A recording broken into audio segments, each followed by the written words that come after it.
in the fields of these Phoenicians. But the Phoenicians who were smart Okay, got the we heck are out of live. there, and they went global and sailed worldwide. And this all took place back before Jesus. The my time of brain just Jesus. went. I'm just thinking Hannibal marching. Hannibal was are Hannibal. live. Yeah, right. It's like marching a an wink to the elephant Phoenicians. across the Alps, right? Or not the Yeah, Alps? yeah. Yeah, the Alps. Certainly did. And So we're live. If you want to tell your dude, he can sign on. How I do was you going to do this. that? He needs to go to the Tao of Frankie. It'll be live. Oh, he's not even in here. He went to the store, so it's just Okay. me. Okay. Yeah. Anybody that is on my channel, I only have like 8 followers, so I don't know. The point is, I'm setting it up for later. What do you think of this? It's pretty cool, right? Dude, I think this is bad. Hey, dude, you could get on and discuss whatever topic you want to talk about, and with like-minded people. I think this is probably one of the coolest things I've been able to be around in a long time. Yeah, it's fun too, and with the way there are only so many people that think like this in the world anyway. I'm going to play this for a minute just to give you the idea.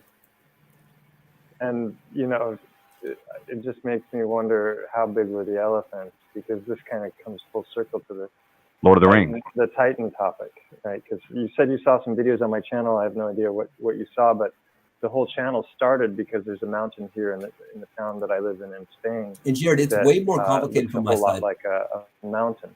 I mean, like an elephant. I believe it. So when I was watching some of the Mud Fossil University stuff, and then I saw some things from Jay Dreamers, I started to look at the mountain and go, wait a minute. There's more than just, 1 or 2 or 3 what things. Should I call the second like an screen? elephant here. There's an eye saw. What should you call what? What should I call the second screen? I usually call it Richard Dangler, but I can call it whatever I want. You can call it whatever you want, man. This is your sometimes channel. I call it Lovey Howell III. You know about Gilligan's Island? I'm going to go with that today. Okay? You know what that is? What? Lovey Howell III? No. So, Gilligan's Island? Yeah. Yeah, so Thurston Howell III, Lovey is his wife. Okay. So if I call it Lovey Howell III, it's the wife of the billionaire on Gilligan's Island. I'm going to call it Richard Dangler, just to be funny. If you can think of a better word, I'm all about it. You should. Yeah, that's what I'm going with. Yeah. Oh, wait. No, I'm fucked up. Never mind. Hang on.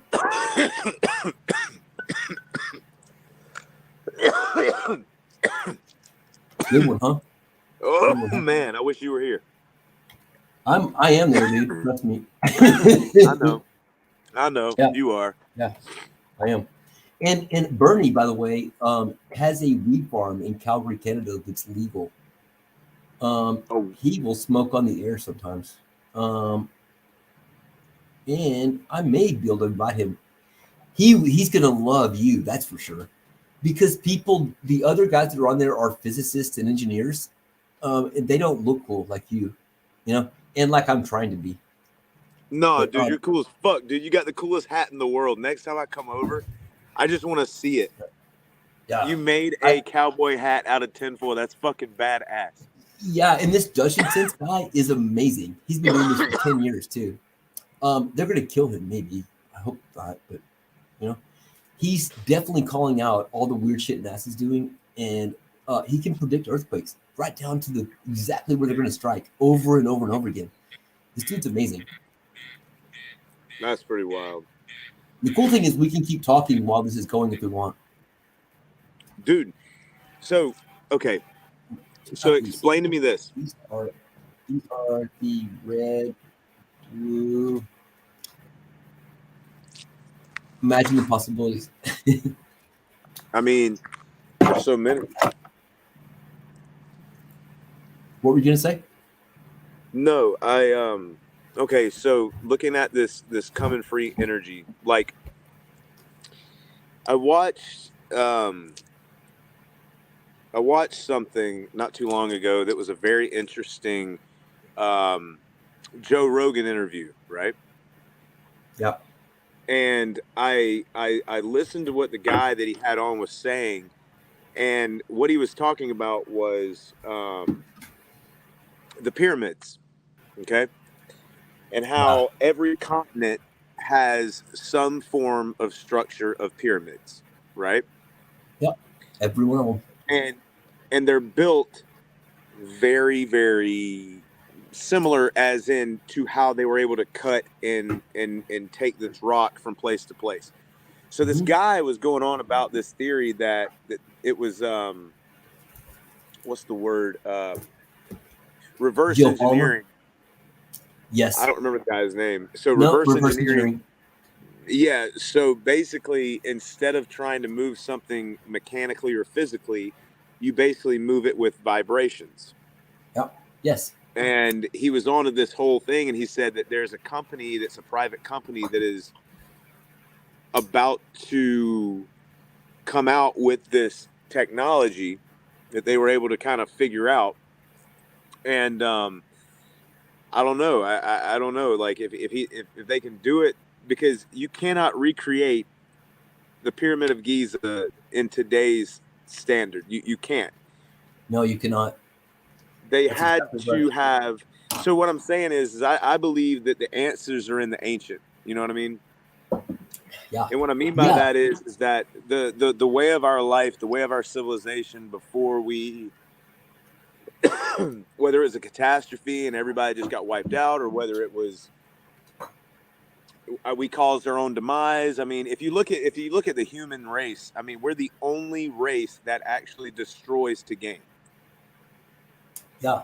We're the only species that destroys takes to progress. Right. Yeah. What does that say about us? You know? I mean, that says that we're very, very, very spoiled in a way. I mean, you know, when you think of a spoiled child, there's nothing worse than that, because that child has, you know, I've got 2 kids and I don't get to see them nearly as much as I'd like to. But when I was raising them and being around them, I tried to raise them with the understanding that, you know, when you go outside, you don't just step on every bug, man. You know, you don't just pick every flower. You know what I mean? Yeah. Like there is a sensation in being able to look at what, and I'm not asking for forgiveness for what I'm about to say, but like, just take it from what I'm saying. Like, when you look out here and you see all this around you that just grows and just is just flourishing or whatever, and it's nature, and you see the birds, the plants, the trees, the animals, you see all these things. I can't say there's no God, because whatever everybody's belief of God is, or whatever, you know, believe what you need.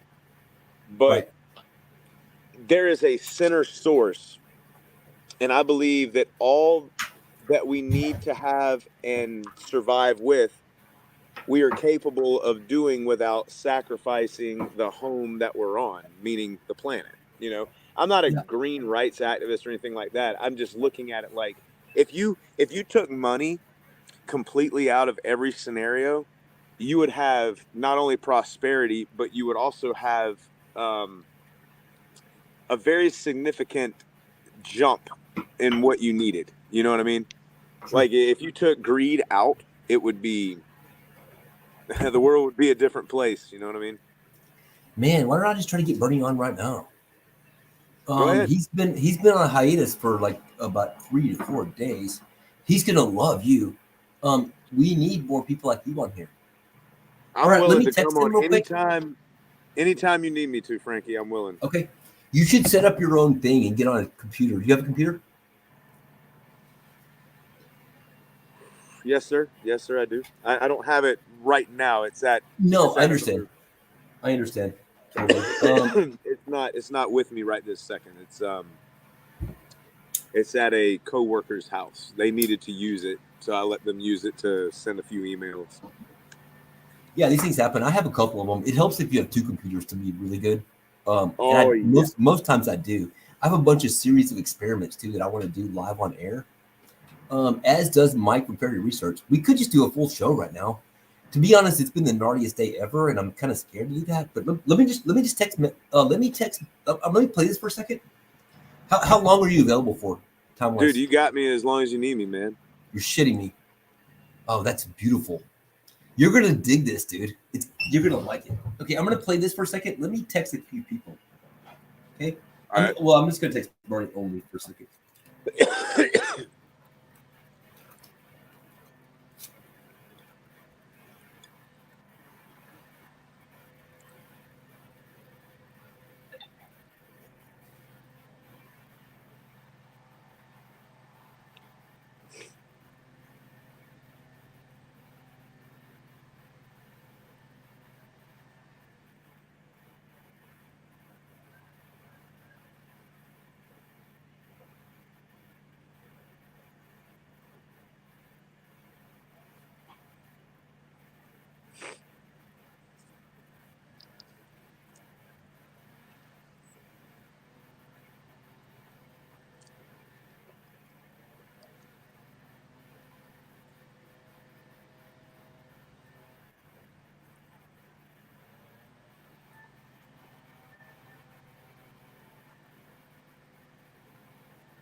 Boom, boom, boom.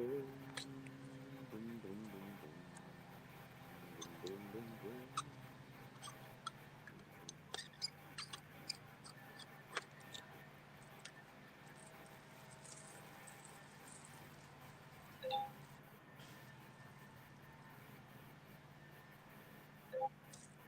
Okay, I just sent Bernie the link. He likely will chime in if he's awake. He's in Calgary, Canada, like I said. He's pretty far away. He's got personality like you do, and like, let me play one of the videos. It's gonna be fast one. Let me play a fast one. I already know that I won't get a copyright strike on this one, because I already know because I already did it before, and they sent me a thing saying this is copyrighted, but the owner allows you to play it. YouTube sent me a thing, so I'm trying to go through this where I can play and make a good show. Ideally, I'd want to do a morning show once a week, like a morning show for when people are on their way to work on Monday morning. They can watch this. That's my goal.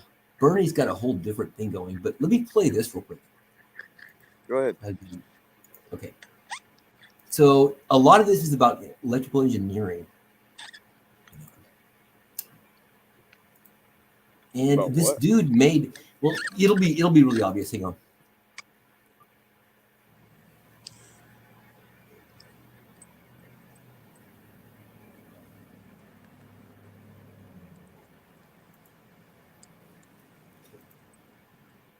Okay, this is it.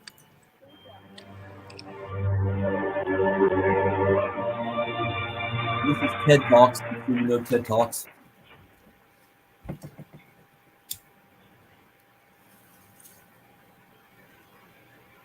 This gentleman right here. Thank you, sir. My name is Michael Shore. I'm here in Charlotte.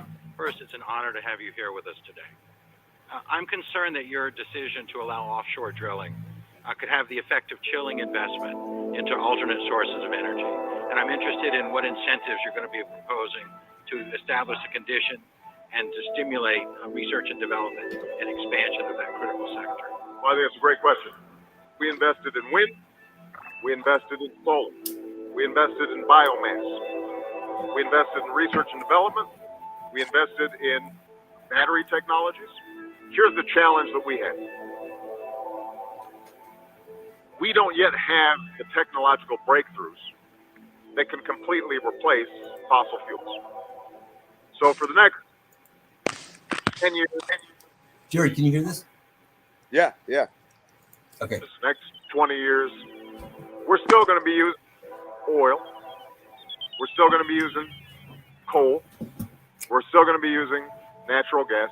We're still going to be using the traditional sources to fuel our cars, to heat our homes, to run our big power plants, etc.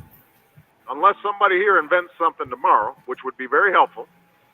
And if you have it, let me know. Oh, you saw where I was going.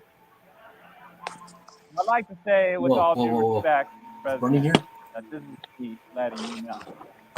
Oh shit! Oh shit! I'm here speaking because I'm at the forefront right now of the Nah, most just my homunculus, dog. mankind. Jared, can you hear us? Yeah. Okay, so Bernie is on the channel right now. I didn't expect this to happen. It was kind of a surprise. Bernie, can you hear me? And listen to you on YouTube, and my homunculus have joined you for your live stream. Holy shit! Okay. At least you got Bernie on here. Okay, so this is a copyright strike video. So I'm gonna play a couple of videos that I really want to play. Yeah, no, Randy Powell, excellent. I was listening to you what you're saying. So it's they don't like strike it down, just follow the information on it, sort of thing. They're letting you play it.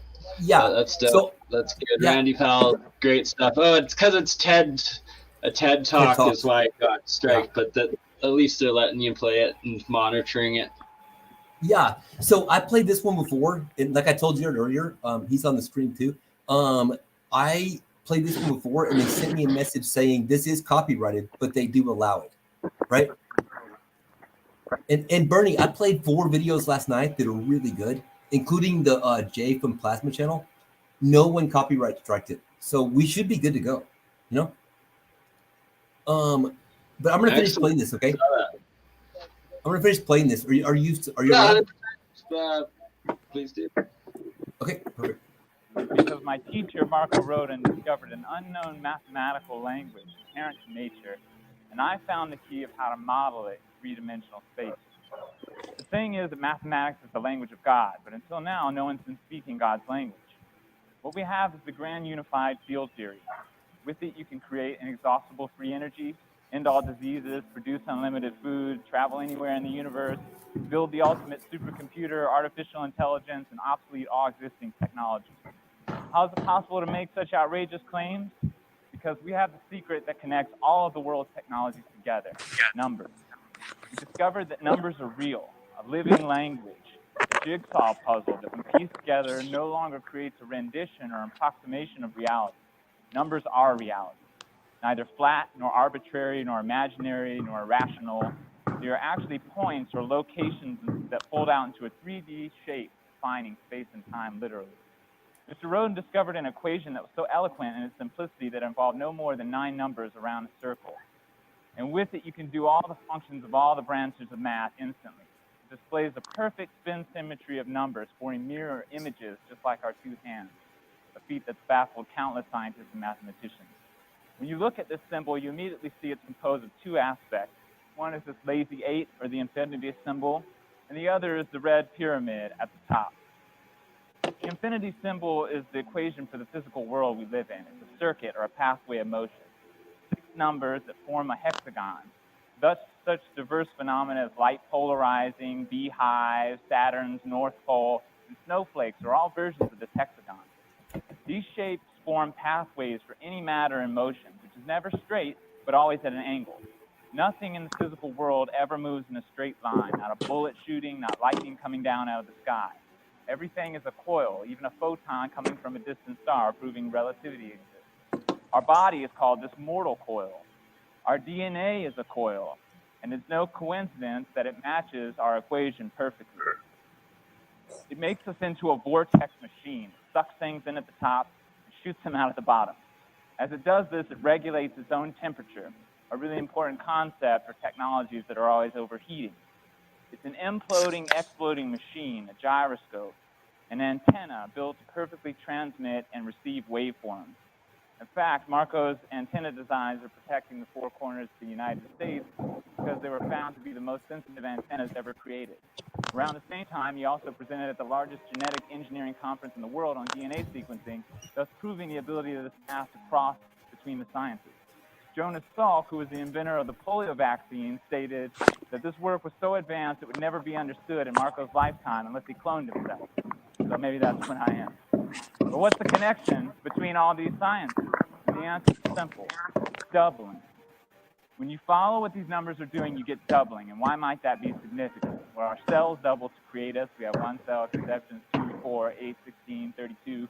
Musical scales are doubling. The binary code for computers is doubling. Nuclear reactions, squares and square roots, all doubling.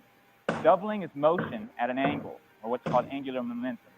The whirlwind and treadmill of creation spins the atoms in our body, the Earth on its axis, the solar system, galaxy, the whole universe. And so what causes this doubling? What is it that's being transmitted and received? Jared, just so you know, you see Bert and Ernie here. He's going to be stoked on you. Okay, so Bert and Ernie are the guardians of his alchemical reactions. He's putting electrolysis into water, and there's right around Bert and Ernie are a bunch of jars filled with monoatomic solutions. He's literally doing alchemy, and he's doing it on camera the whole time. The Bert and Ernie scream is pretty fucking epic, and kind of scary. I've done some of the stuff he's doing, and it's weird, dude. It bends light. If you aim a video camera at exactly the jars, they bend light. It does this weird shit, and we're all experimenting with this. That's what's going on? That's why the Bert and Ernie scream, that puts him on the channel for sure, so we can record this later. That's what's going on. So anything you do or say on here could be on one of our shows later. You're cool with that, right? Oh yeah, I'm all in, man. Yeah, absolutely. Yeah, Bernie, you're gonna like this dude for sure. He's got the look, and he's got the vibe. He's an actor going to Cannes Film Festival. He's going to Cannes Film Festival in France. Huh? You're not? Well, there's a lot going on, man. There's a lot going on. I'll say I hear you. Okay. There's a lot going on. Yeah. But what my point is, you're a thinker alike these dudes. I don't know if Bernie can hear us or not. He's helping his mom move. He's got a lot going on too right now. But I'm going to keep playing this video. This is the most trippy electrical coil ever made, and it does weird shit. Like if you play the Salvadio frequencies backwards in this coil, you'll shit yourself. 2 or 3 different people have already done this. But just keep on listening; it'll be more obvious. And that's where that red pyramid comes in. This pyramid is representative of what we call flux fields. We have electricity. At the center of electricity is magnetism. At the center of magnetism is a flux. It's a higher dimensional energy known by many names such as dark energy, tachyons, monopoles, gravitons. We call it etheron energy. It's the energy that's keeping us conscious and alive, and it's not a static. It's also called chi and prana in Hinduism. Chi in Buddhism. It's the energy that's going through us. And Tesla called it scalar waves, just so you know. Or stationary energy. It's a pulse, a surge, beating heart of all existence. The ultimate fundamental particle in the universe, the God particle, and I know how to harness it. This energy is the source of all time, motion, and vibration. The only thing that comes from the pole, or the zero, the center of the cyclone. It emanates linearly in all directions, penetrating everything without any resistance. It cannot be shielded. As it penetrates, it leaves a grain. It shows you how things move, how they stick together or come apart. It animates everything. It's the source of the non-decaying spin of the electron. You combine it with a coil, you get a perfect mathematical vortex consisting of a positive electromagnetic energy radiating out and a negative backdraft counter space, which is the same as gravity, allows for contraction. Etherons are literally the glue that holds the universe together. Einstein called it an inertia ether. Ultimately, when this is arrayed in true 3D shape, which is what I discovered, it forms a shape commonly known as a torus or a donut. Nearly 20 years later, what I found was this. Essentially, this thing is a heat sink. It's a temperature regulator, just like your human body. The universal geometry designed for maximum efficiency and energy transformation, and an ecological method by which the universe reprocesses matter, using it as a coolant source to bathe itself at the core of a black hole and then dissipate heat away out of a white hole. It's based on compression, just like we use to control temperatures in technologies like refrigerators.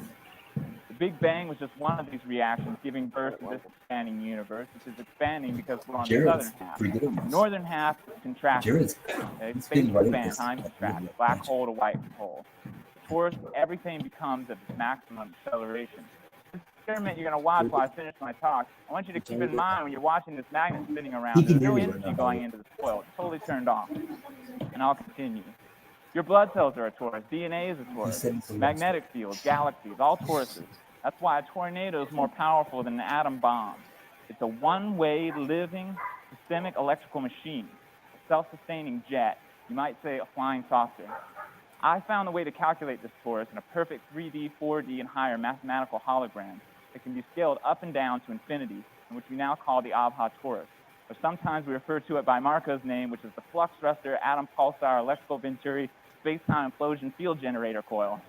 And with it, it's possible to create a localized space-time implosion, a controlled desktop black hole. That magnet's still spinning. There's no energy in the coil. This is the final technology, the philosopher's stone, a reactionless drive unaffected by any weight that it carries. It's a true model of an atom, and with it I have the key to the periodic table, which a professor from the University of North Carolina told me could be the greatest scientific discovery of all time. We can, for the first time, cross from one science to another, unbroken, whether it's subatomic physics, periodic table, computer science, DNA. Remember, I said cure all diseases, artificial intelligence, all the result of ether-ion flux fields. So simply put, this torus does it all. It's a blueprint for a perfectly efficient magnetic field generating coil, a spaceship, a surgical tool, a supercomputer, and even a high-fidelity speaker all in one. Are such things possible? Frankly, yes, they are, and my team is ready to develop them at any time. What you see here was just from the most primitive approximation of my work. But the truth and reality of our project is it suffered from a tremendous lack of attention. It has been peer-reviewed by some of the best names. The point here is, this is a magical thing for sure.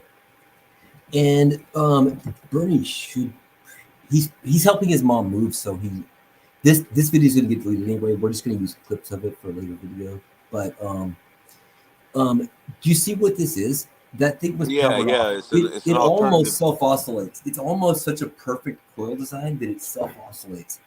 And what it looks like is this. Okay, so these are two of them strapped together. This is a big gigantic one, but it's two of them strapped together. They are this weird. Let me show you the small one. Yeah. 2 seconds.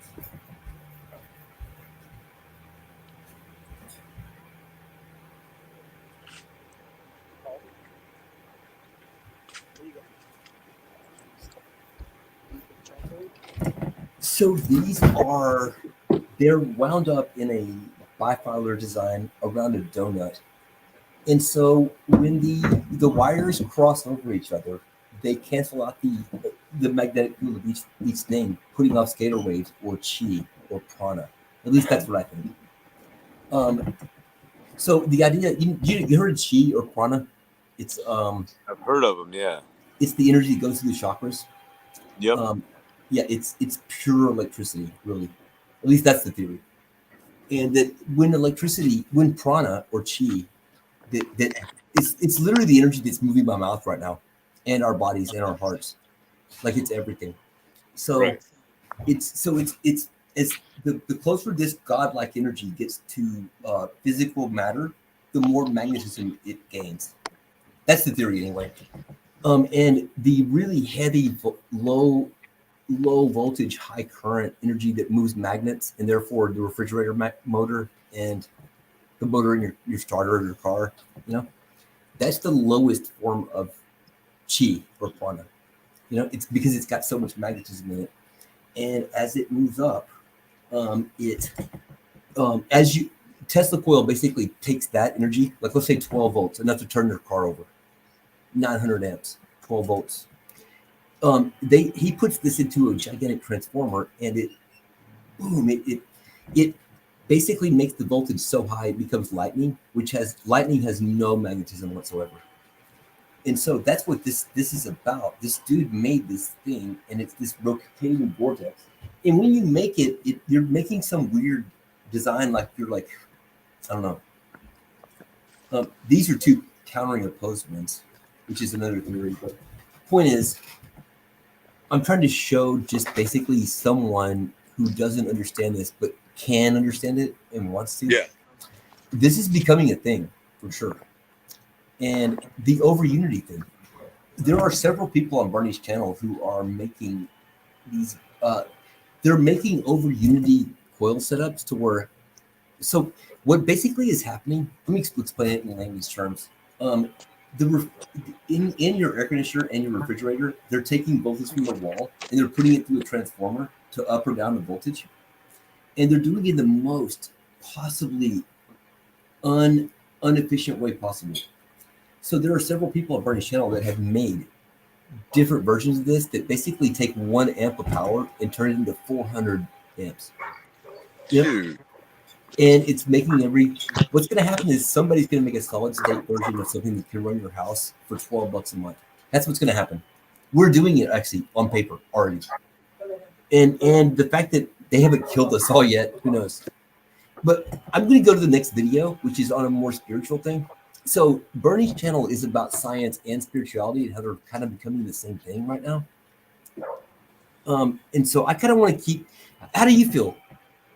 If you had to choose one field to talk about, would it be spirituality or science or neither or something else? I think that spirituality and science actually go hand in hand, because you can't understand God without understanding. Well, quite frankly, you probably never will understand God, but you can at least understand the methods given. Numbers are true. Like, you cannot, everybody goes through a time in their life when they sit there and they look at their bank account and they're like, oh, I thought I had $800 left. I only have $347.36. Because true story. My ex is a nightmare, right? And I forgot what my bank account was at that point. And Google took out a bunch of money without my, you know how it is, right? Yep. Invisible money is scary. It's like numbers control everything. Like, look at your daily life. Like, everything down to every dollar and penny you spend, to, how many beers you really can drink.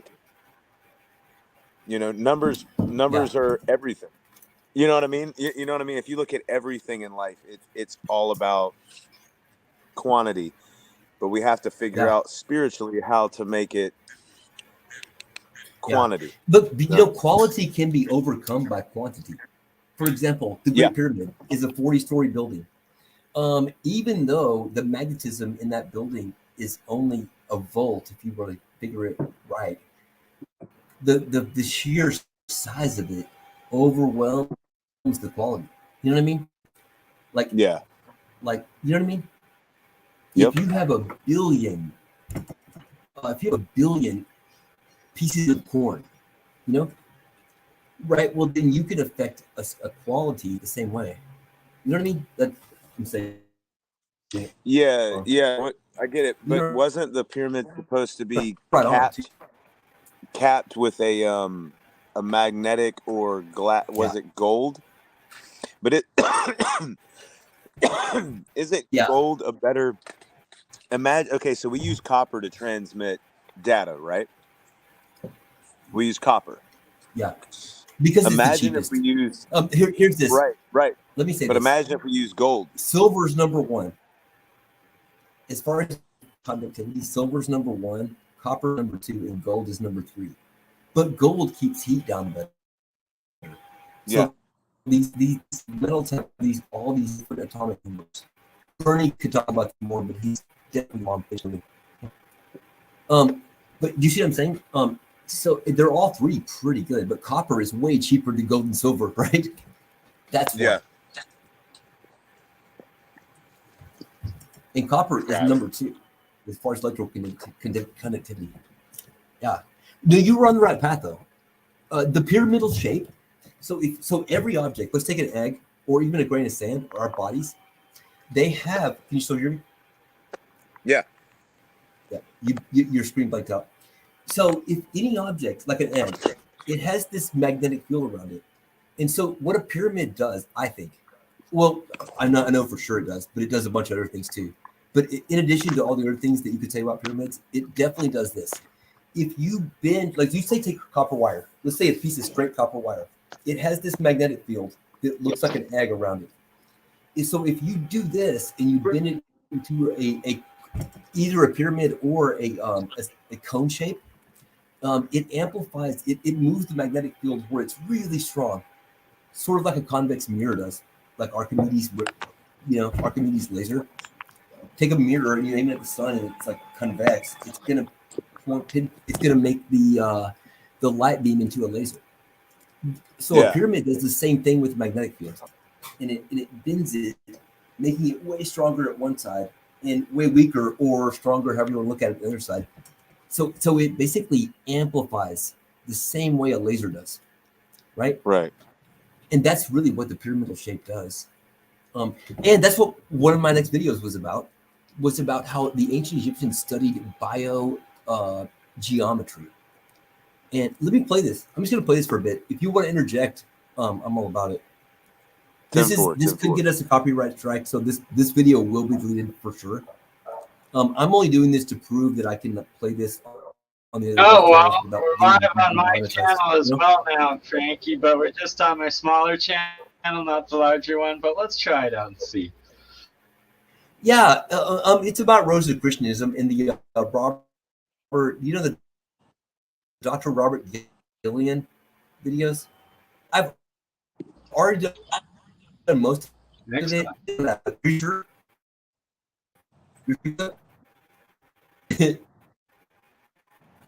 Okay, hang on one second.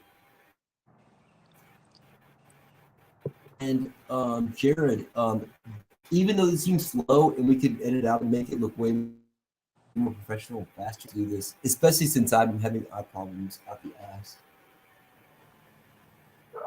It's all good, man. But it would be nicer to do this later where it like flows like butter, like I knew exactly what I was doing, No, man, you're good, dude. Whatever you want to do, Frank. Whatever you want to do, Frankie, and that's why it's a trial stream, brother. You're doing good. I'm doing the best I can, Bern. I'm definitely trying. Okay. Man, there's what's up, Chris? Dutch incense I want to play on here, but it needs to be. I need to find the exact right one. Okay, so.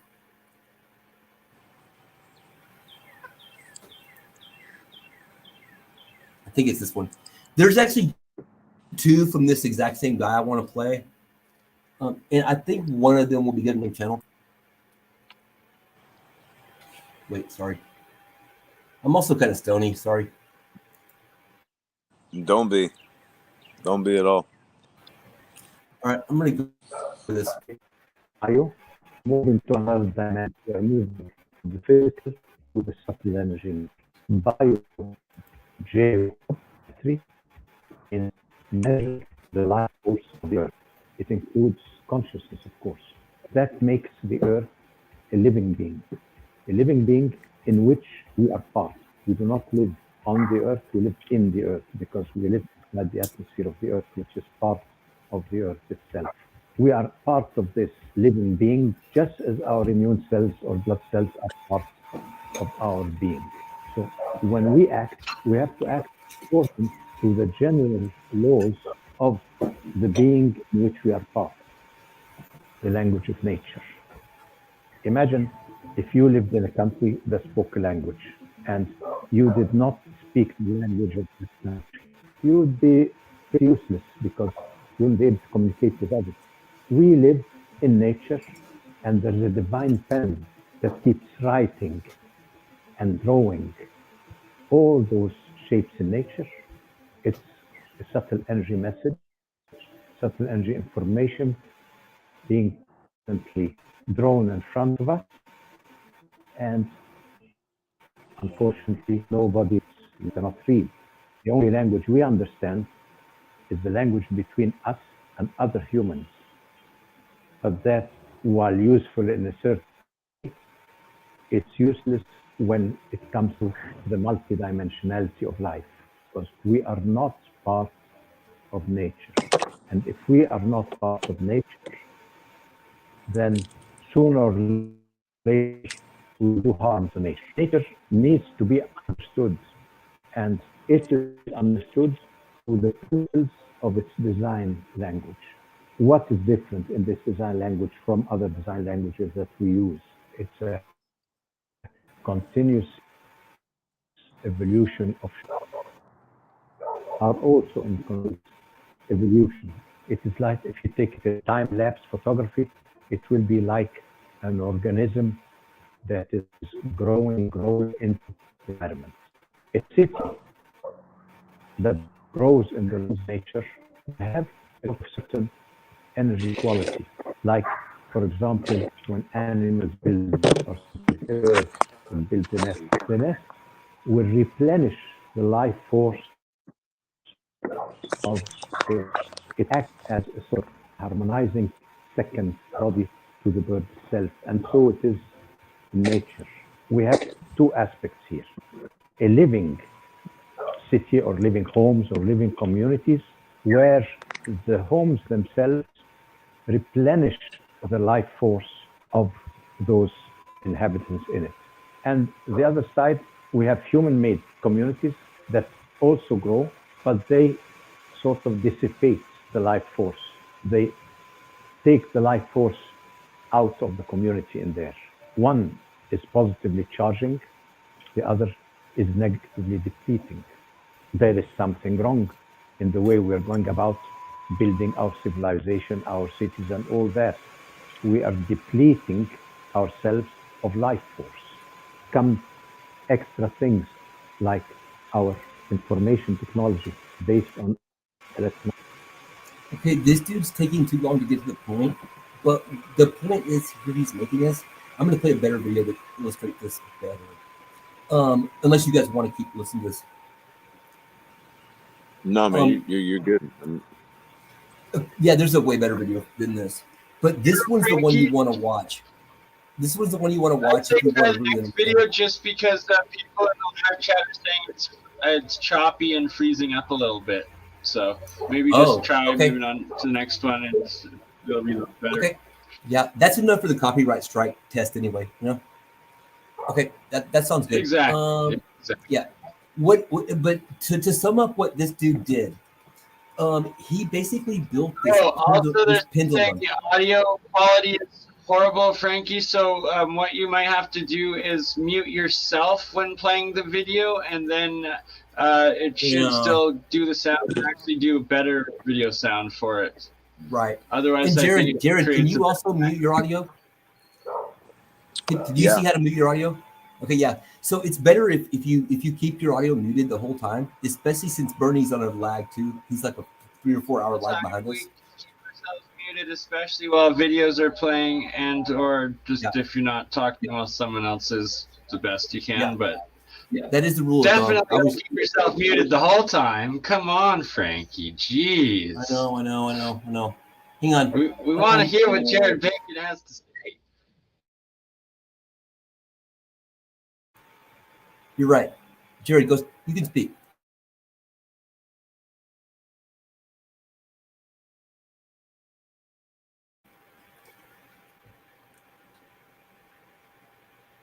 And yes, please, everybody do that rain dance and pray for rain in Alberta. Oh my God, my province is half on fire and it's just insane. And but not going to get into that. Please do continue, good Frankie.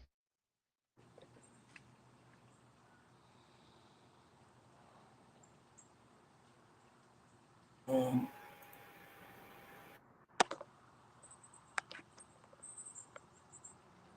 going to rain Saturday. You said it's going to rain Saturday? In Alberta. That's good. Saturday, Sunday, Monday, Tuesday. Mm.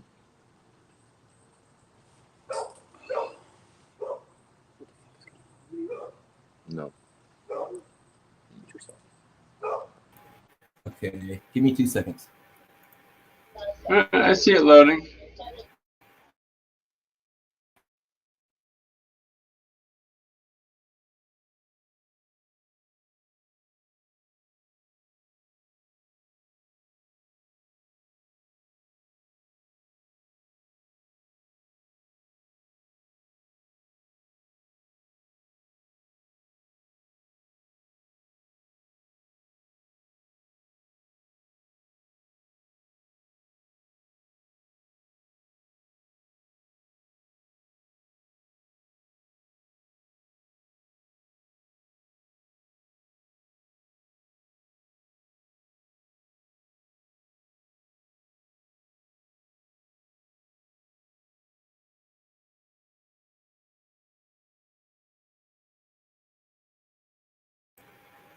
Sorry, guys, it's gonna take a second. Having technical difficulties.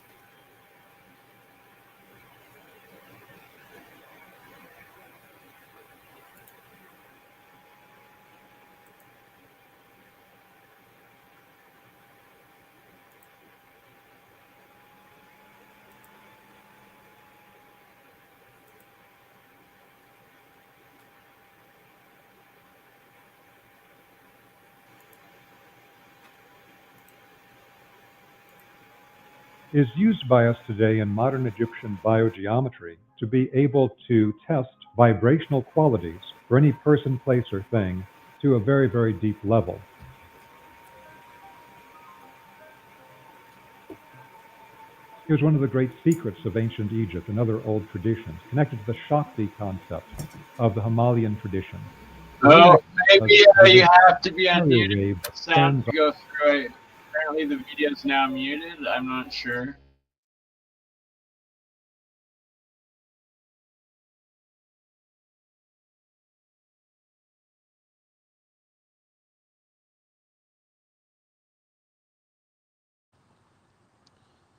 If my phone dies, don't be mad. Oh, never mind. Never mind. It said it sounded pretty good. If you so do keep yourself muted, Frankie, and the audio was going through, and apparently it sounds good on the video.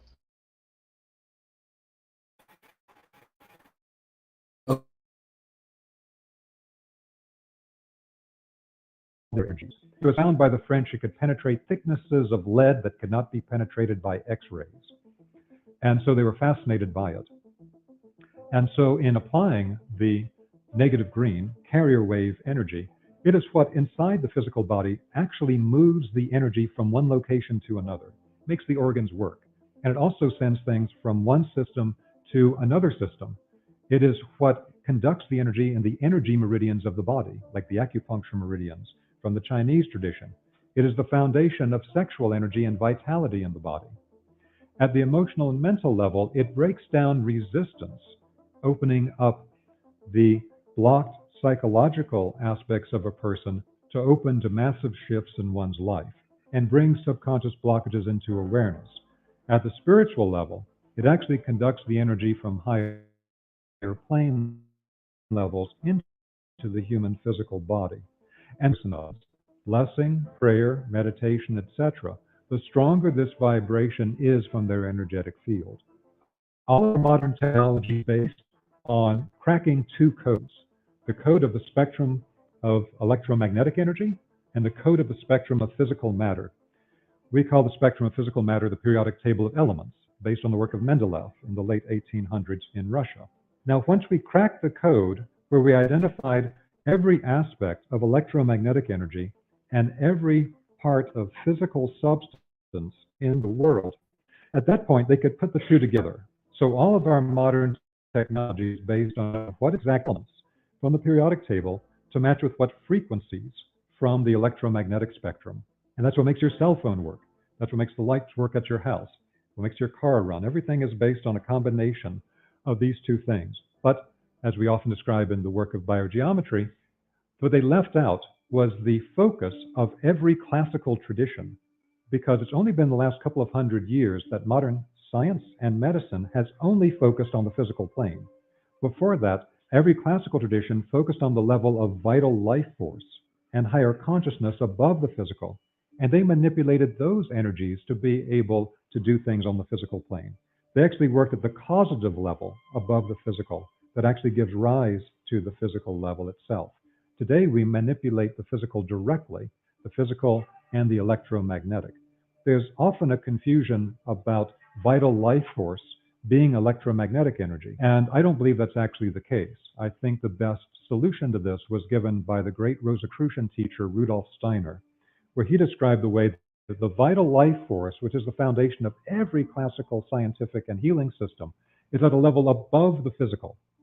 And that is like what was referred to as scalar waves by Nikola Tesla. And these higher energies from the vibrational level, referred to as the etheric in the Greek tradition, referred to as qi in the Chinese tradition, ki in Japan, prana in India, etc.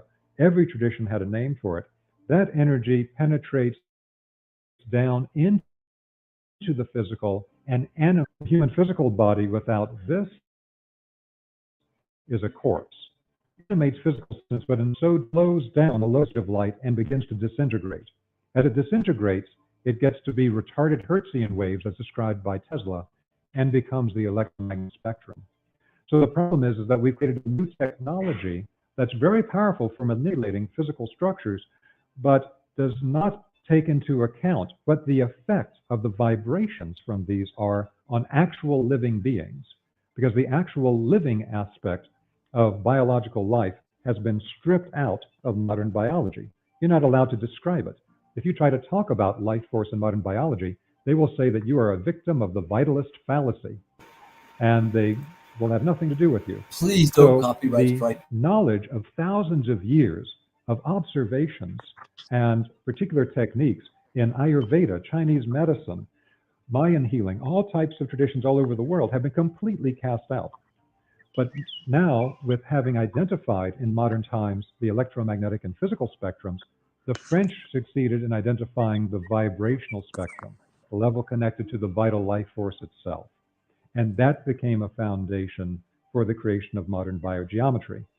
Now, some of this was connected to the knowledge in ancient Egypt, but it's in a new form. Dr. Ibrahim Karim demonstrated that through applying a simple geometric form to biological life, he could change the life functions in a biological system.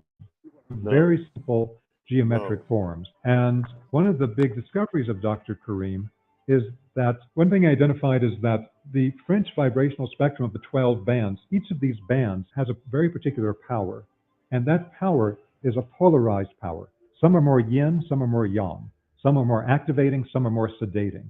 But he said there's another power, and that is the power that is beyond polarity.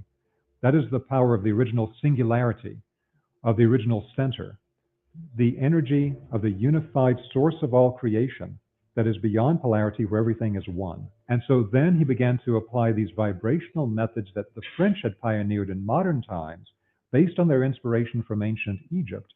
And he then found a way to be able to identify the vibrational characteristic of that energy of the center, of that original unified source, the energy that harmonizes and balances all living energy systems, not through applying an opposite polarity for polarity balancing the center itself. And he found that one of the hallmarks of that vibrational meter is a gold vibration. And the classical tradition considers this vibration to be the source of gold.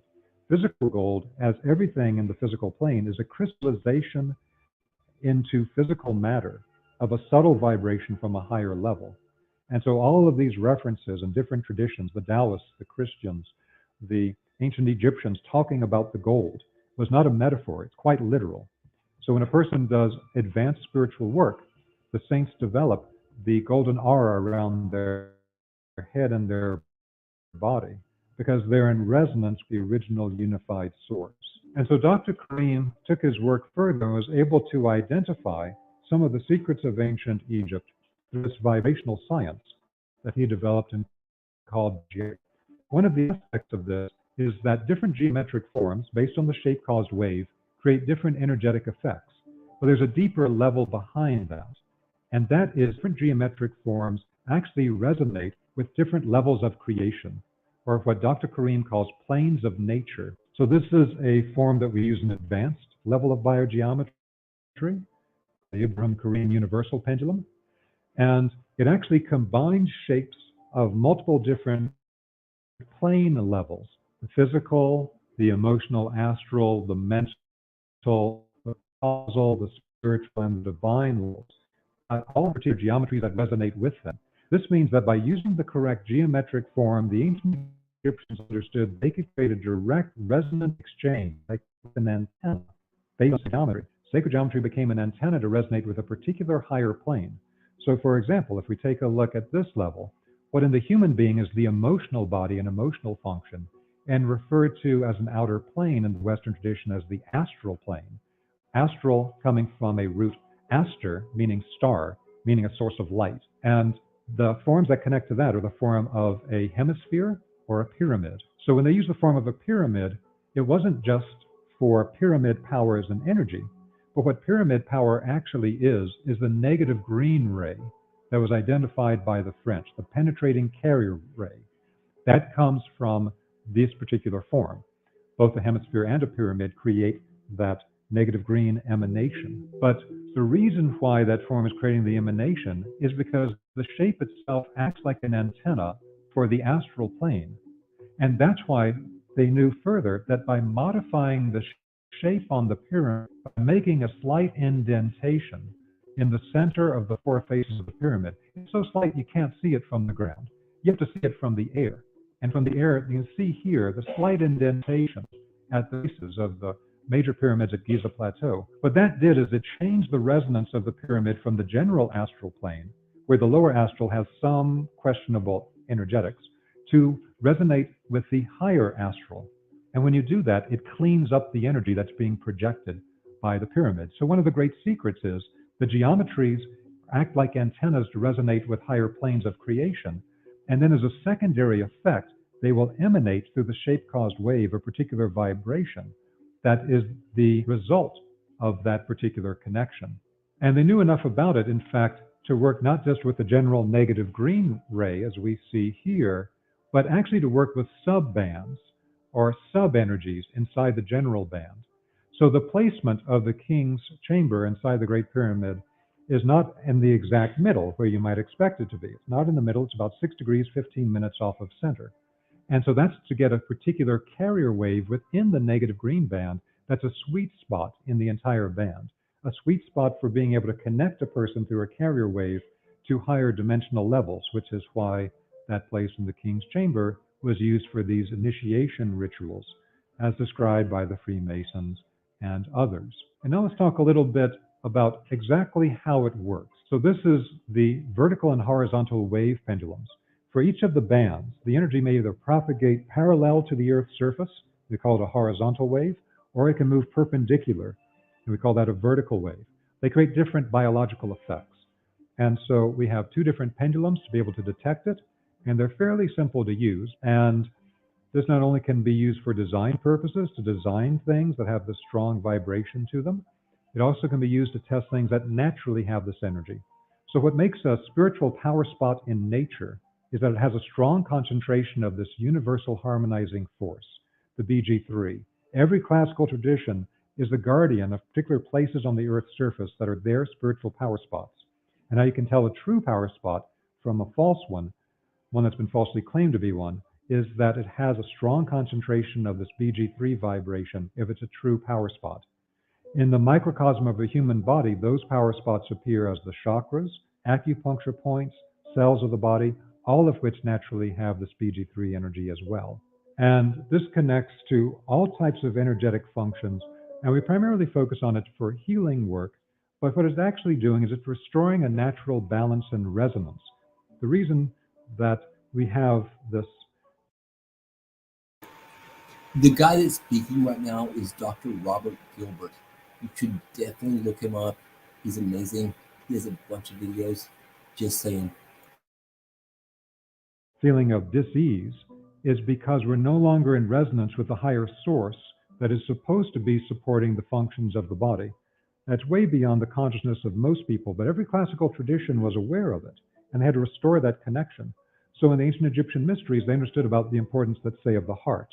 And so there are particular biosignatures for the heart that not only have an effect at a more gross physical vitality level, it also has effects on human consciousness. For example, the place of the sinoatrial node, or the sinus node, the master pacemaker of the body, is actually the place understood by the ancient Egyptians and by Sufi traditions today as the place that higher vibrational forces resonate in the human physical body and restore our connection to higher sources. Years ago, I had a very serious car accident, serious damage to my neck and my spine, had a hard time just being able to move around.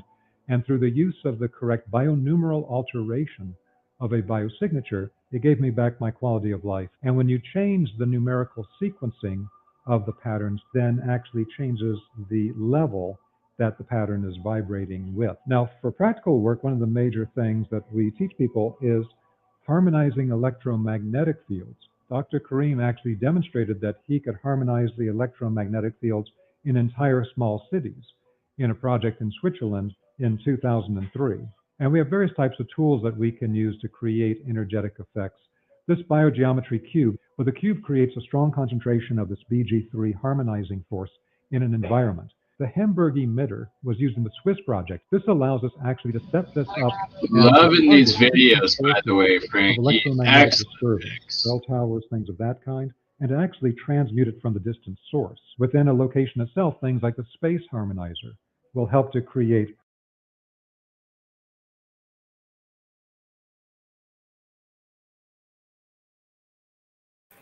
Sorry, Bernie, what do you say? Oh, I was just saying, I absolutely love the videos that you picked and the presentations. Absolutely great, great information.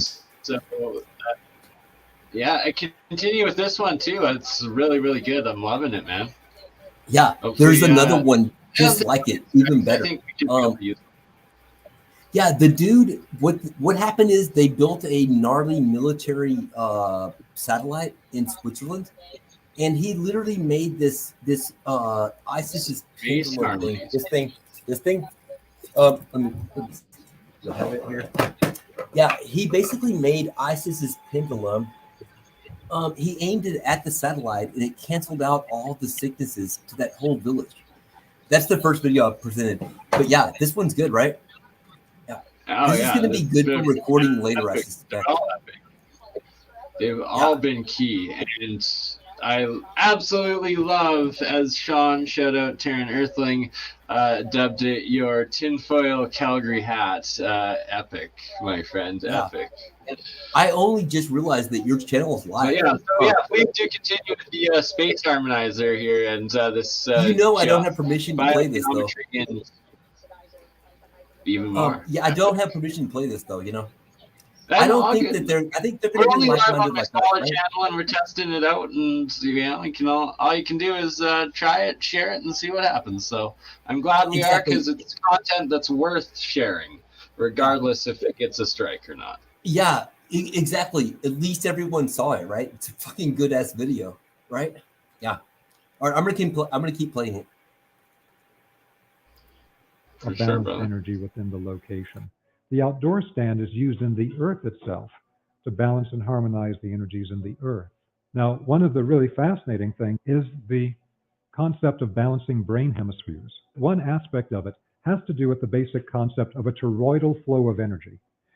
Now, one of the things that I learned over 30 years ago, based on my work in the U.S. Marine Corps as a nuclear biological chemical warfare specialist, that then led to my studying geometric forms in biology, chemistry, and physics, and then into the work of finding the same patterns in classical traditions for healing and spiritual development, is that whenever you start working in a body of work and people start talking about a torus structure and they start talking about vortex patterns, you should pay attention, because these are core energetic patterns that all creation are based on. So if you get a sphere, open it up top and the bottom and get energy to move through the center. Now the center of the sphere that connects to the original unified source and the periphery of the sphere that connects to the entire vibrational spectrum are constantly circulating together. Connect to the unified source going through the channel, go out to the created world on the perimeter, and now you've got a sphere that has a perfect energy circulation. That is the form of the energy field around a human body. It's the form of an energy field around phenomena from the microscopic up to the galactic. This is a very important energy circulation pattern. And the exact center of that is the channel through the center of the sphere that's in the form of a hyperbola. Hyperbola is kind of like an hourglass. And so there is a particular creation pattern that you see Dr. Karim has put into form here, where it's two hyperbola. And in the human energy field, this actually operates as one that goes through the central axis of the body. And that's what he refers to as the spiritual axis. And then there's a time-space axis that runs more on the horizontal axis through the body. Again, this gets involved, and I can't go through the whole thing right now. Just want to give you a basic idea. And so a bulge appears on one of these because when the independent being begins to perceive within space-time, it creates an expansion from the center outward, and it creates the bulge you see here. Now, what this leads to then is that Dr. Karim found that there was a resonance when he broke the two forms apart to be two pillars. Sometimes he refers to them as the pillars of wisdom. This one here, without the bulge, without the space-time perception, resonates very strongly with the right brain hemisphere and the intuitive perception of a human being. The one with the space-time perception that grounds things into physical reality has the bulge coming out from the center from space-time perception. That's connected to the rational faculties of the left brain. Dr. Karim then added our biogeometry dials to the top that allows us to tune in different vibratory powers. So what you can do with this is you can actually tune any person's brain hemispheres to specific vibratory states. So one of the things that we demonstrate is that if you activate the person's visual cortex in their brain in properly tuning it in with this tool, what you can then do is from the visual cortex, you can fill it with the BG3 unified source vibration, and anything the person looks at will immediately harmonize with BG3 energy. They will become a harmonizing force straight through the visual ray coming out of the eyes. This is going into then practical things that they would do in the Egyptian temples with modern techniques. Now, these earth energy grids are themselves connected to the whole vibrating matrix of the earth. And so one of the major things that Dr. Karim went into at this conference that got super deep is this concept then of what we described before about the toroidal energy structures of space-time that we use in the advanced training for tuning the human brain hemispheres. He connected that up with the vibrating matrix of all of the energy grids on the Earth. And then looking at how that manifests once again as the space-time wormhole, which we have here, and then the mental spiritual wormhole here in the central axis of the torus around the human energy field. And then he began to go into very deep levels about how human beings are anchored into space-time through entire structures of these toroidal fields, back and front vortices in hyperbolas in the inside of the torus, and that is the foundation of all of the chakras of the human body. With then, just like in cosmological structures, you have the hyperbola, you have the vortex coming from two different directions, like at the chakras, and in between it, you get the spinning disk of BG3 energy, just like you see in cosmological structures. Is this applicable to one life cycle or several lives? This is an entire pattern of the vibrational template for a person's incarnation to root them into space-time. He then took that further and talked about the way that we materialize things from the higher planes into physical space-time through structures of this kind, which then are replicated microcosmically inside the human body. And so, again, there's expansion and collapse with the BG3 field in the central disk.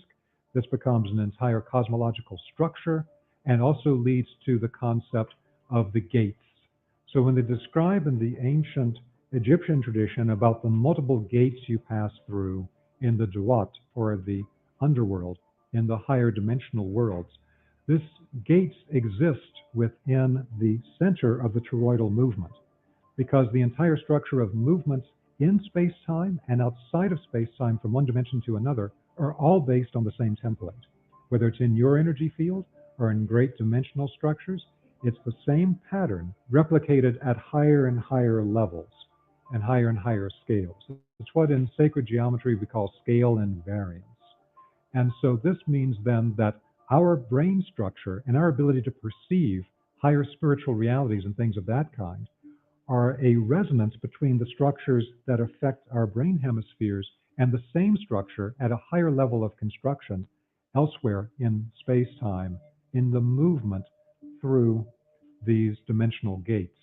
And so that's the concept in the ancient traditions, including very much in ancient Egypt, of initiation, of being able to travel through the gates. If you read the ancient Egyptian text that we have translated in modern times with the name that it did not have in ancient Egypt, which is the Egyptian Book of the Dead, its name in the original Egyptian is closer to the Book of Coming Forth into Light. That particular text talks about passing through all these gates in the afterlife that lead to all of these different attainments and different experiences. And this was then connected to what we often hear about today with near-death experiences of traveling through the tunnel. The tunnel is the interior of the torus. It's that internal movement. And there's an initiation bridge. Death is the walk across the bridge in the movement between the right brain perception and the left brain perception. the human mind and the structure of the brain is itself a microcosm of a higher dimensional structure that is the essence of initiation. And then when you get to the center, the crossing point in the human brain, that becomes the corpus callosum. And the way that we interact in the center point with BG3 harmonizing energy in the center, the effects of the two hemispheres. And every human existence, physical existence, is like a snowflake that then anchors with the left brain perception into space-time on top of a primordial ocean of energy. This has to do with the pulse of time in the human body. So your heart is connected to a higher source that creates the pulse of the heart. So the breathing of the lungs and the pulse of the heart are in a particular rhythm that's entrained to something at a higher level. Once that gets off that rhythm, all types of health problems are created. The balance of the time pulse in the heart pacemaker is connected to the weighing of the heart in the Hall of Judgment in ancient Egypt. That means that there is a master balancing method based on restoring the correct pulsation of time within the human body that connects to the lungs and the heart, but is also beyond the lungs and the heart. Simply creating correctly the sound of these things. The sound was the vibration itself. So that pronouncing correctly the name of this particular netter, Ma'ed, when you pronounce correctly the Ma'ed sound, it actually has the effect of harmonizing the time pulse inside the person's energy field. Harmonizing the time pulse can put them into resonance with higher forces. So this is a core part of uniting the different parts of the ancient Egyptian temple science.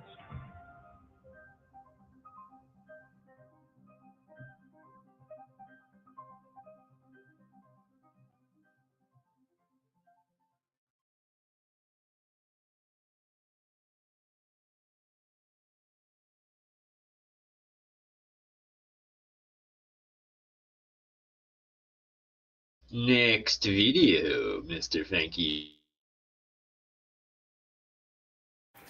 I know. Give me just a sec here. We're almost to it. Good. I was tuned out for a second. All right. That's okay. It's allowed. It happens. You know, Yeah, just so I'm not deep used in it because I'm not it was it was just that deep of thinking that, you know, it takes a minute to come back because yeah, it's deep thoughts. That was a pretty good video, right? Oh, let me play this one. Okay, Jared was talking about this. He's talking about how he's making a geopolymer pyramid. So Yeah. I'm going to play this one, even though I already played this one. So this one, Glad you brought that up. And glad Jared's working on such things, as I was thinking earlier today about making exactly that, geopolymer pyramids, but connecting in the resin orgone technology, incorporating it into those geopolymer pyramids, as well as, of course, incorporating and using some of the monatomic gold and stuff too in it. Yeah. So let's what do you definitely think? do it. What Great if you make synchronicities tonight, Frankie. Yeah, Bernie, Well I literally have pulverized granite. I literally have made. It's so hard, dude. It might as well Hold be. on, hold that up to the camera so we can all see. Let's see. Come on. Right? Oh man. Geez, sorry. Oh, Blowing it. Sorry, I'm blowing. We can edit that out later. Actually. Oh, good. Yeah. So there's more. There's one more video I should do just to. Oh, do the geopolymer. Please do the geopolymer pyramid one first, though. I don't have that video. I was just talking. Oh, you don't have it up. Okay, no worries. Then yeah, definitely play the one you do have lined up. Okay, give me a sec here. There's only one more, and this also could be a copyright strike. That's why I'm doing this. So. But probably, okay, it's very similar. It's the same dude, Dr. Robert Gilliam. He's the man for sure. Okay, so I'm gonna play that one real quick. And there's so much I want to talk about, but I feel like it's better just to do this and get it done. Yeah. Okay, There you go. Magnetic radiation. Radiation in the air. Waves move like that. No, wait. Sorry, that's the wrong one. Give me a sec.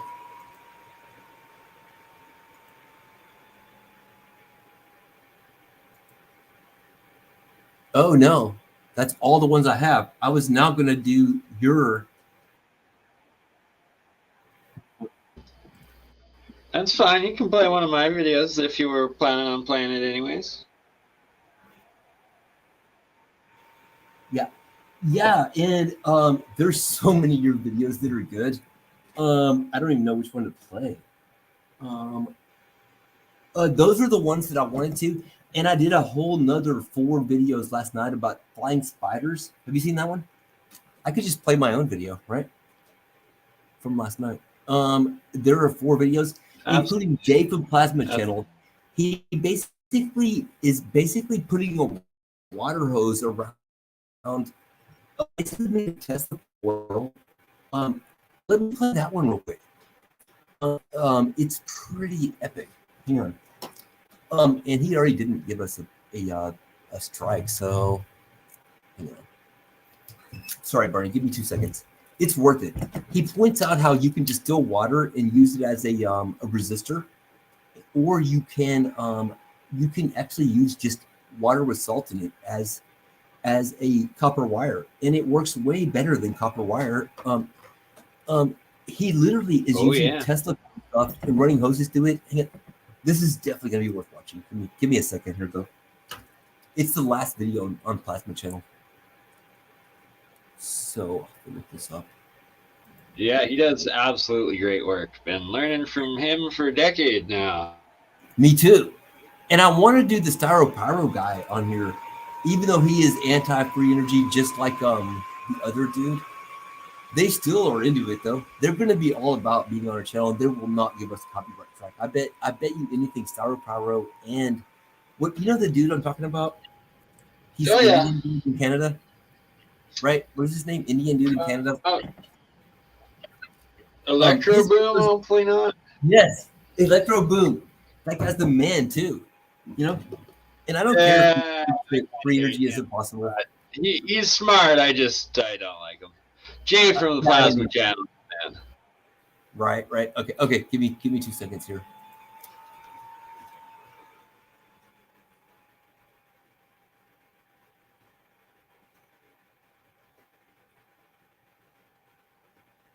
I could just go onto my own channel and do this too, because I just played it last night and recorded all of it. This is going to be it. And it's water power. He's showing just how you can just make a capacitor out of water. It's unbelievable. It's very, very good. It's going to be on his. Sorry. We can definitely edit this and make it shorter later.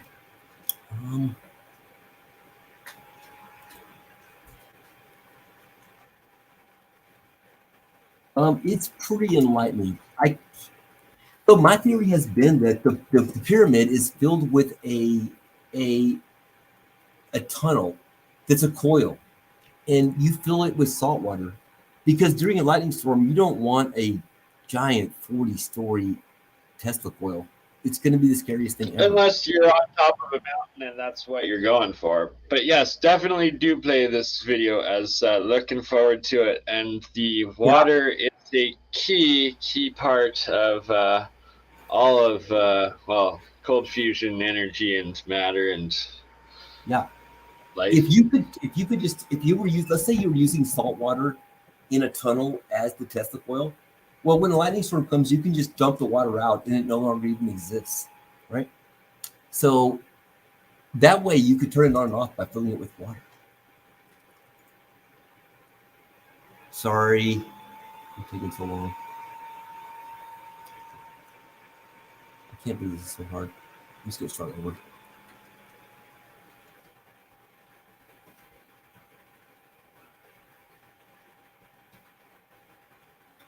It's harder for me because I can't see very well. I'm having eye surgery again in 2 days, so this is harder for me than you think. But I can do it.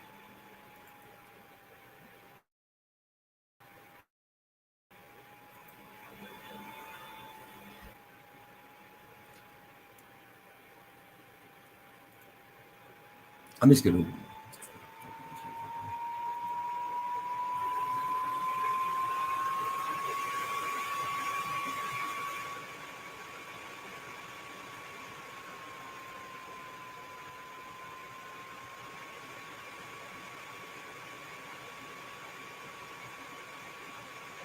Man, when you go through your history, it's like you look like such a weirdo. I've been going through everyone's channel.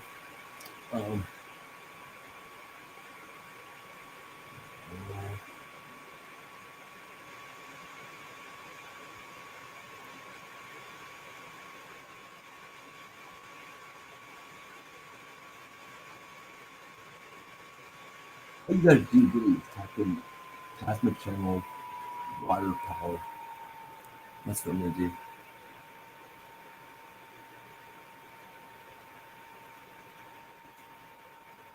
He literally makes a March generator out of just water hoses.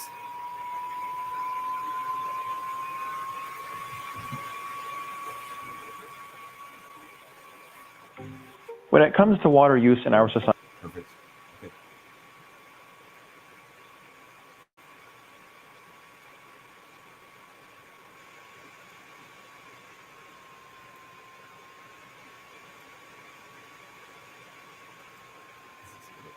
Perfect. we pretty much use it for two things, cleaning and consumption. But I think we're completely overlooking another use that's entirely different. Hey, it's Jay. This is Plasma Channel. Now, although rather poorly, water conducts electricity. This is not new news. But unlike copper wire, it can flow, it can crash, it can change shape altogether, and it can be moved and removed entirely using nothing but valves. Think about that for a second.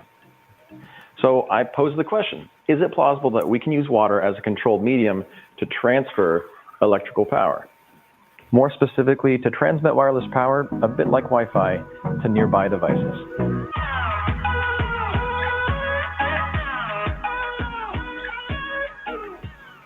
I know, totally mental, and it sounds like I've been huffing just a little bit too much ozone off the big Genesis over there, but this video truly is just an exploration into that possibility. Here's why that's not actually crazy. Shooting my last video on ozone sterilization, I noticed something wicked cool. You see, this device utilizes a water-filled plate attached to high voltage to capacitively couple energy to nearby objects. That's why you see the purple streaks and this purple corona next to my skin. It's pretty cool.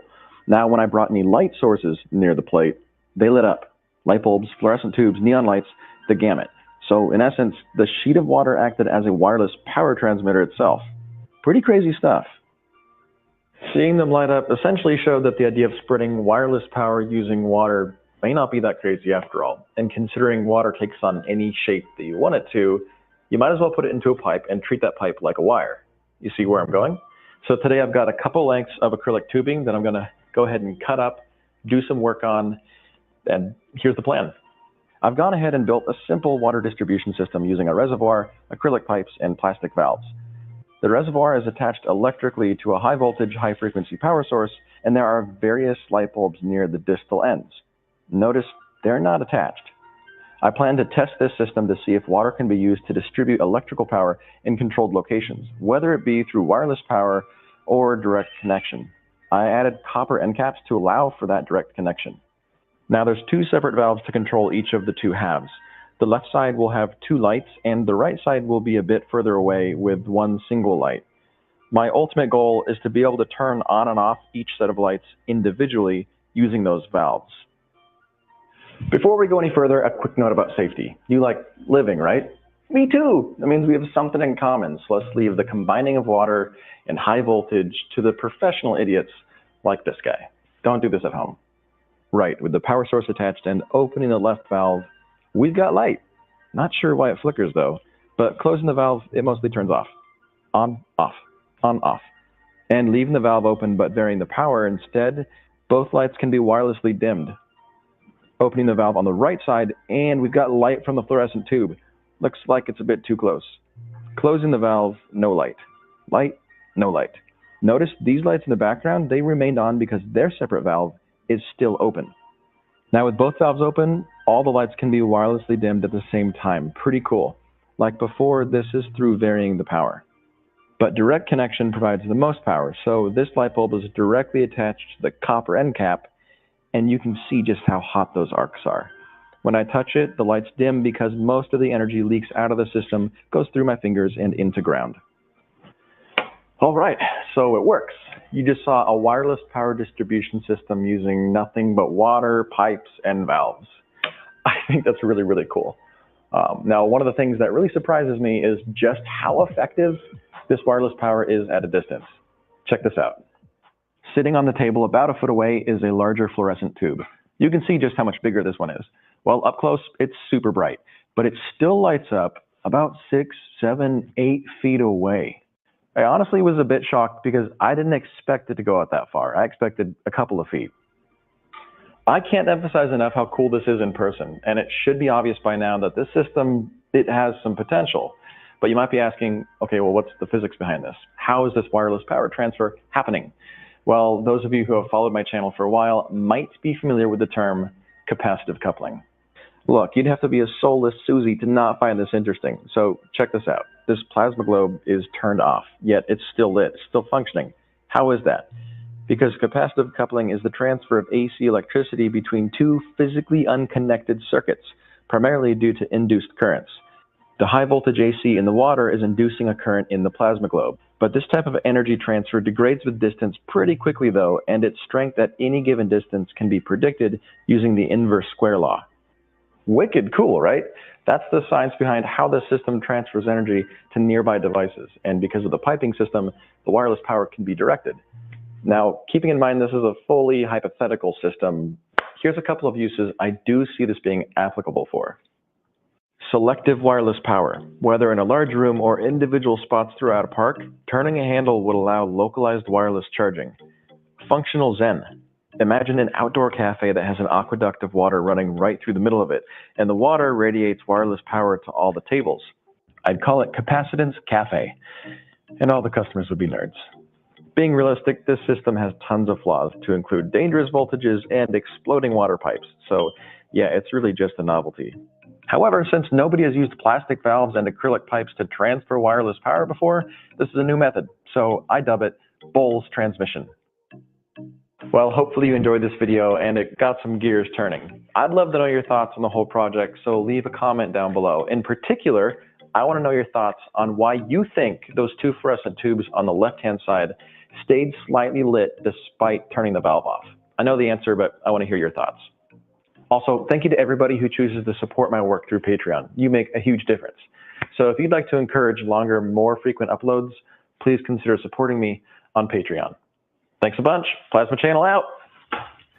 Thanks for stopping by, and don't forget to share, like, and subscribe to Plasma Channel. Check us out on other social media, and feel free to check out our various other episodes. With science every 2 weeks, you stay classy. And by the way,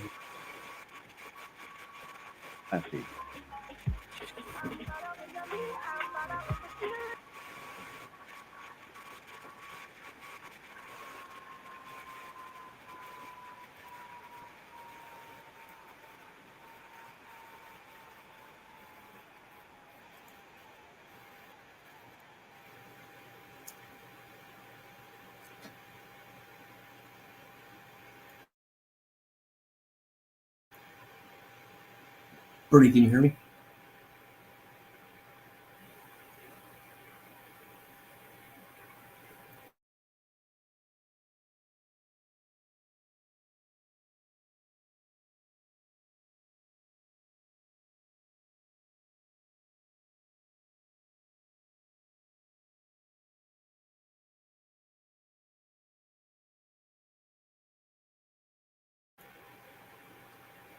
Bernie, can you hear me? I think it's just us. I think we were in the broadcast, but I think it was worthy. Oh, maybe I should leave it up for a minute. We are still live. I'm going to play another video. Oh, hold on. I'm back. Sorry, it's just outside. Great poor Frankie abandoned Bernie, the space cadet, out in the circus tent. Have some alchemy. So before you play your next video here, I'll just join in from my cell phone outside quickly to show some demonstrations briefly that we'll be going over in my alchemy episode coming up next with Jeremiah, join the technicians, and Taryn Earthling, Sean, both in the live chat. And if you want to join us, Frankie, by all means, more than. And shout out Brain Bear Comedy. Great I would work. love to join you, but I can only do it for a short time. I'm going to play one more video. This is directed at Gerald. You know Gerald? Okay, yeah, play your video. I'll get it set up. WPG Enlightened for Truth 2 channel. Yeah, his is hard. He's talking about geopolymer pyramids, and I'm going to play a video I really want him to see. I'm going to play that right now, okay? Yes, please.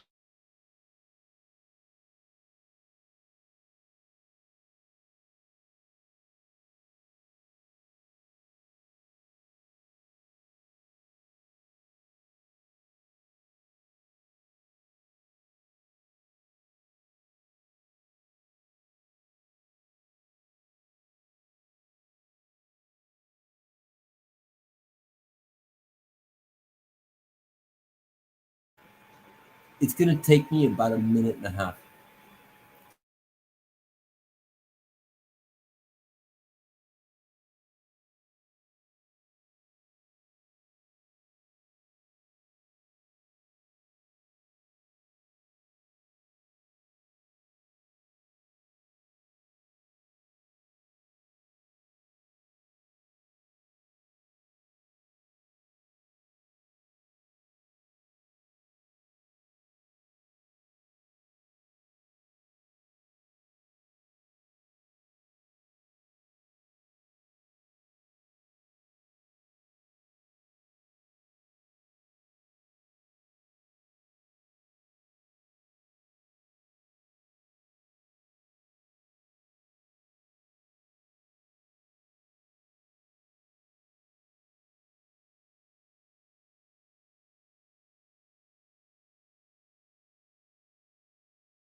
Designed it, they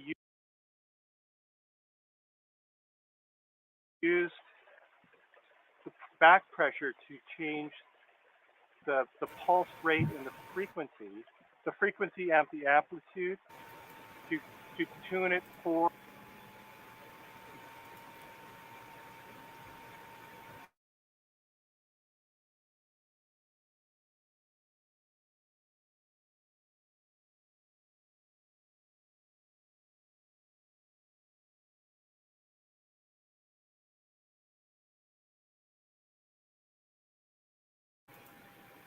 Bernie, can you hear me?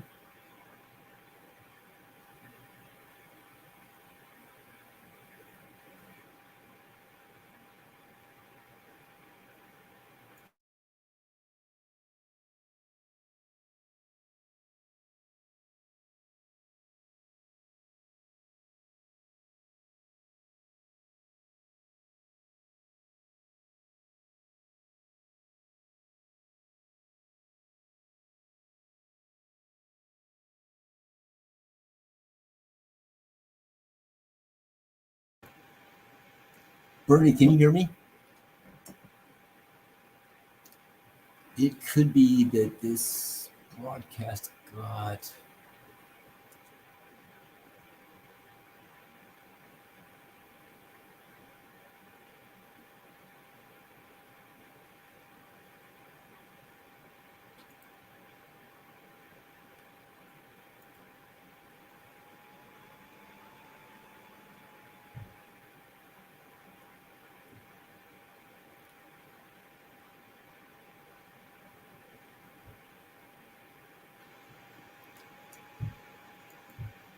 John has created a scale model replica of the subterranean chamber pulse generator under the Great Pyramid of Giza.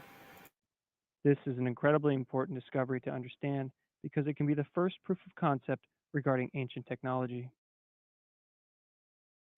This discovery may give us great insight into the ways of the ancient past. What would something like this have been used for? How did and why did they create something like this? The questions may be endless. Hopefully, we have not lost touch too much to understand the importance of this discovery. Saw this book on the shelf, 5/5/2000, in the alternate history sort of area. I checked it out. I was just looking at the pictures and the drawings, and I came across Edward Kunkel's pictures, and he had said it was used as some sort of pump. And so I reproduced that same model back in June of 1999. April 3rd, 2000, first try, it ran.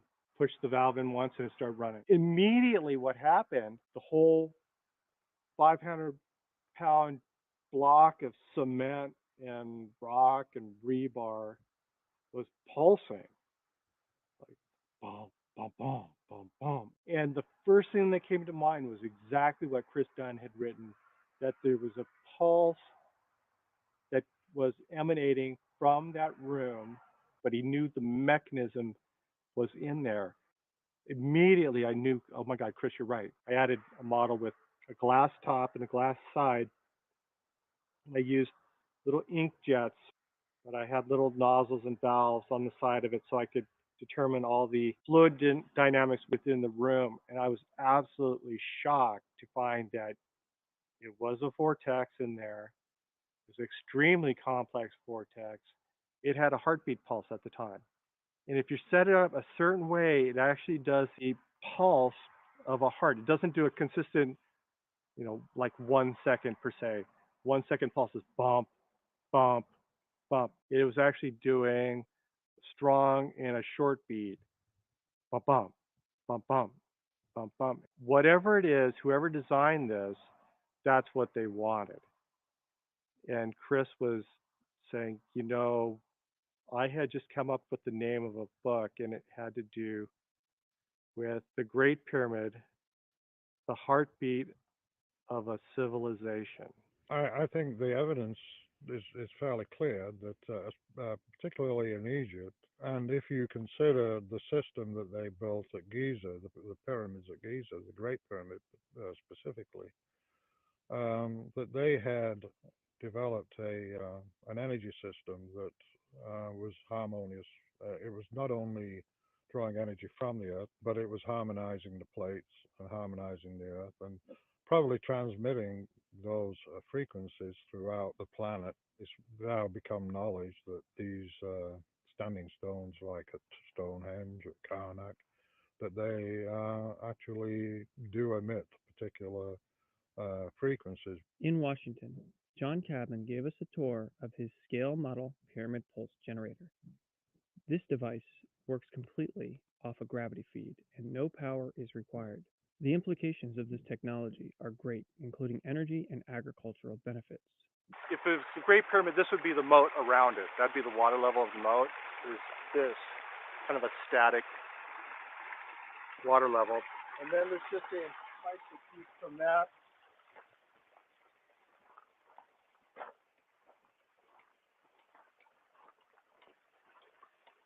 Just down through here. So it just drops straight down in here. And then it's got the little room inside the cement casing. So it's pumping water right now over to the far side of the house, so about 400 feet away, and elevating it from here. And so this would be, in the Great Pyramid, this would be the dead end shaft here. This shaft here, and this would be the shaft here. It would go down to the Nile, which would just have a very simple valve in it. And so if you shut this, it changes the pressure, and it'll change this rate and the intensity.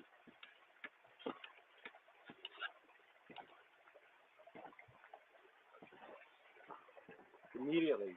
Whoever designed it, they used back pressure to change the pulse rate and the frequency and the amplitude to tune it for the pyramid itself. For the variations is the atmospheric pressure plus the temperature of the water, because the temperature of the water changes the viscosity of the water, and that changes the speed of the sound wave traveling through the water. So you have to have a simple way to tune it, and all you have to do is be slightly close the valve or open the valve.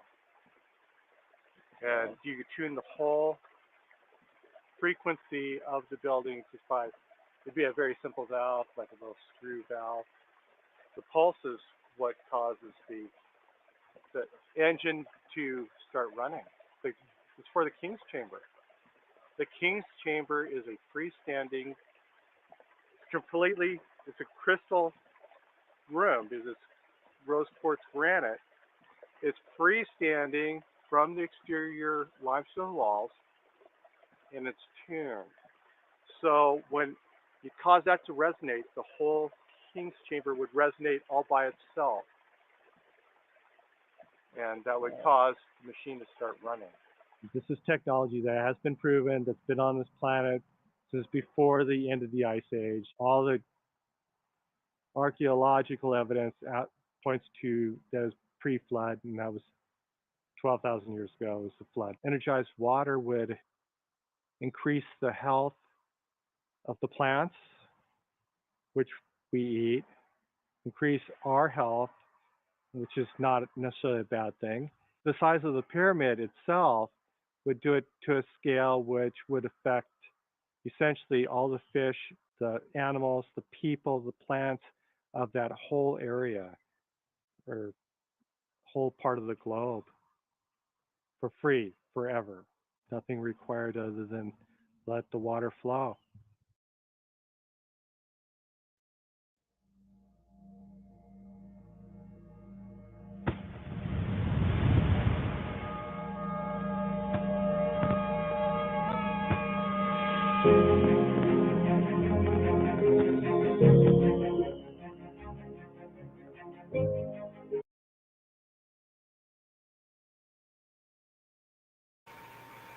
Okay, so you could see how this this giant water hammer is going to be hammering at a piezoelectric crystal, as Jared says. It's going to be charging up a capacitor. What is the Great Pyramid? You know?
And there was also everything was huge.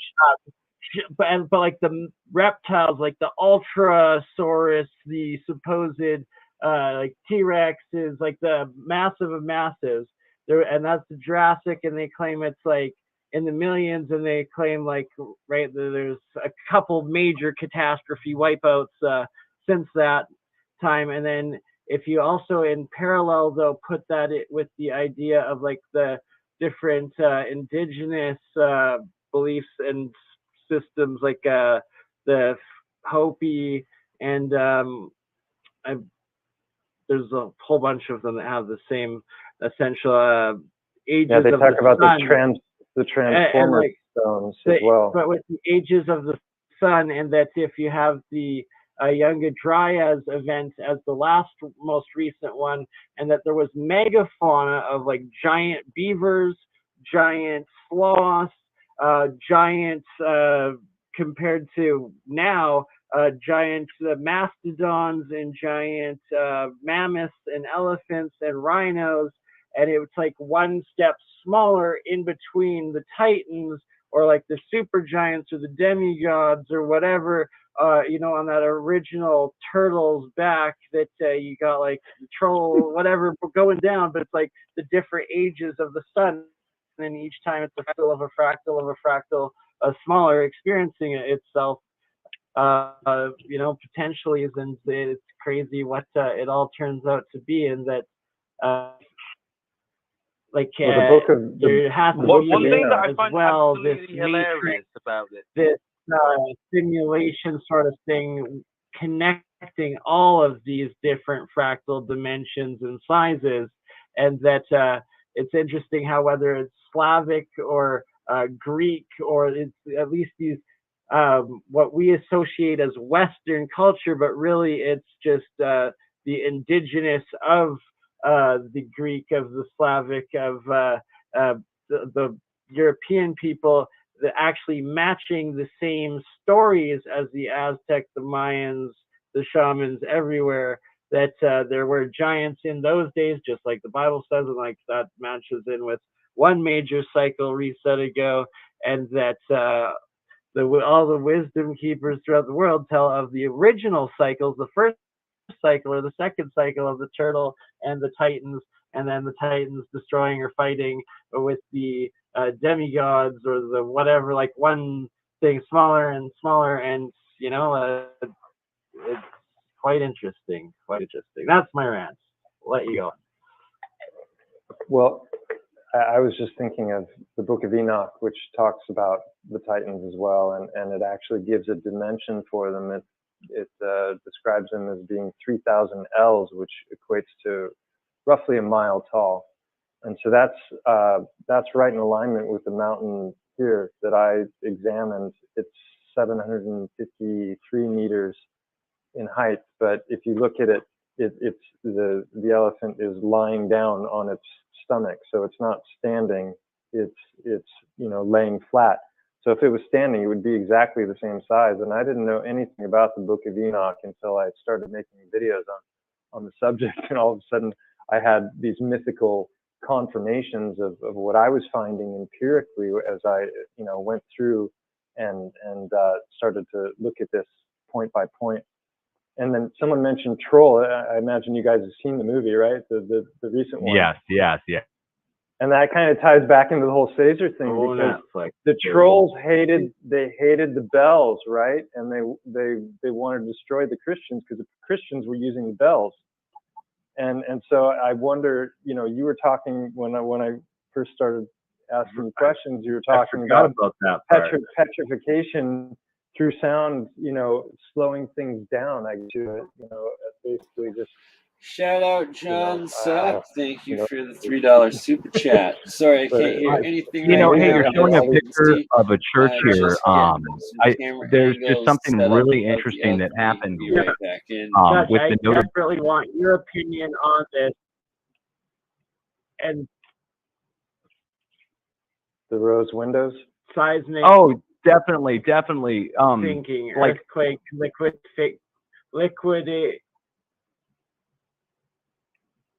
liquefaction on that. Yeah, this is a perfect example right here of what everybody is talking about, that they're all over the world. When you're finding structures like this and you've got an entrance below an entrance below an entrance, and it's 3 or 4 layers tall, but there's no evidence of a previous civilization there before. Obviously there's evidence of a previous civilization there before that's been covered up, and new entrances have been built higher up.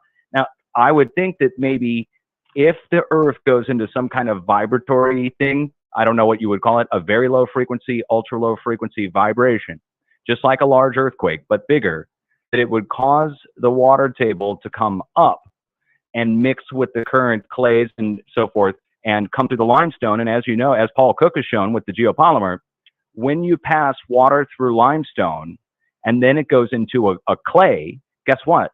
The clay and the limestone harden into a geopolymer, and it's one of the strongest things known to man, turns into rock. The University of Texas just created geopolymer as a sufficient substitute for concrete now.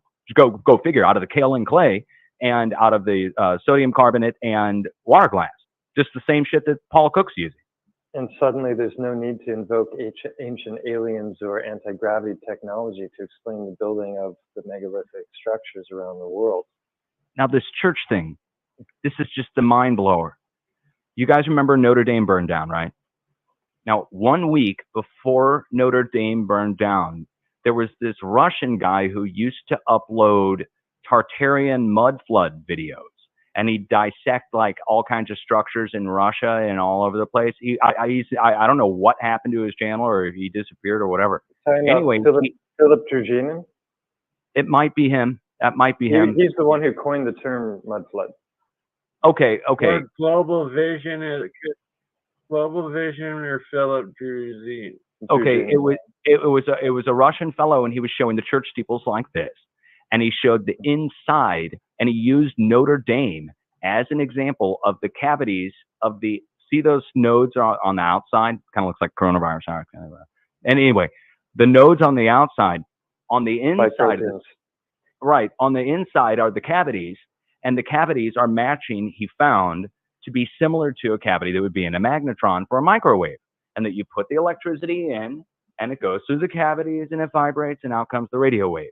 And then he saw that he said in the video, he was showing that the cymatic pattern that the church glass has, and the leaded glass, the colors of the glass matter because of the passing through them. Light-wise, coming in is going to create a resonance in the church that's going to go up through the steeple and out through the top, which is loaded with mercury. And mercury becomes highly activated radio waves, in case you didn't know. And that can generate its own electricity in its own right if you put a large amount of antennas. Yeah, an antenna, basically, a mercury antenna. And well, also that shape is similar. I gotta say, what is going on with red mercury and its vampirism? Just saying. I'm just saying. Similar to the dragonfly and bee wings, right? He put that video out. He put that video out 1 week before Notre Dame burned down. The steeple. And he used the steeple as the example of the cavities that were inside that would use to generate the wave. And then the thing burns down. That's suspicious.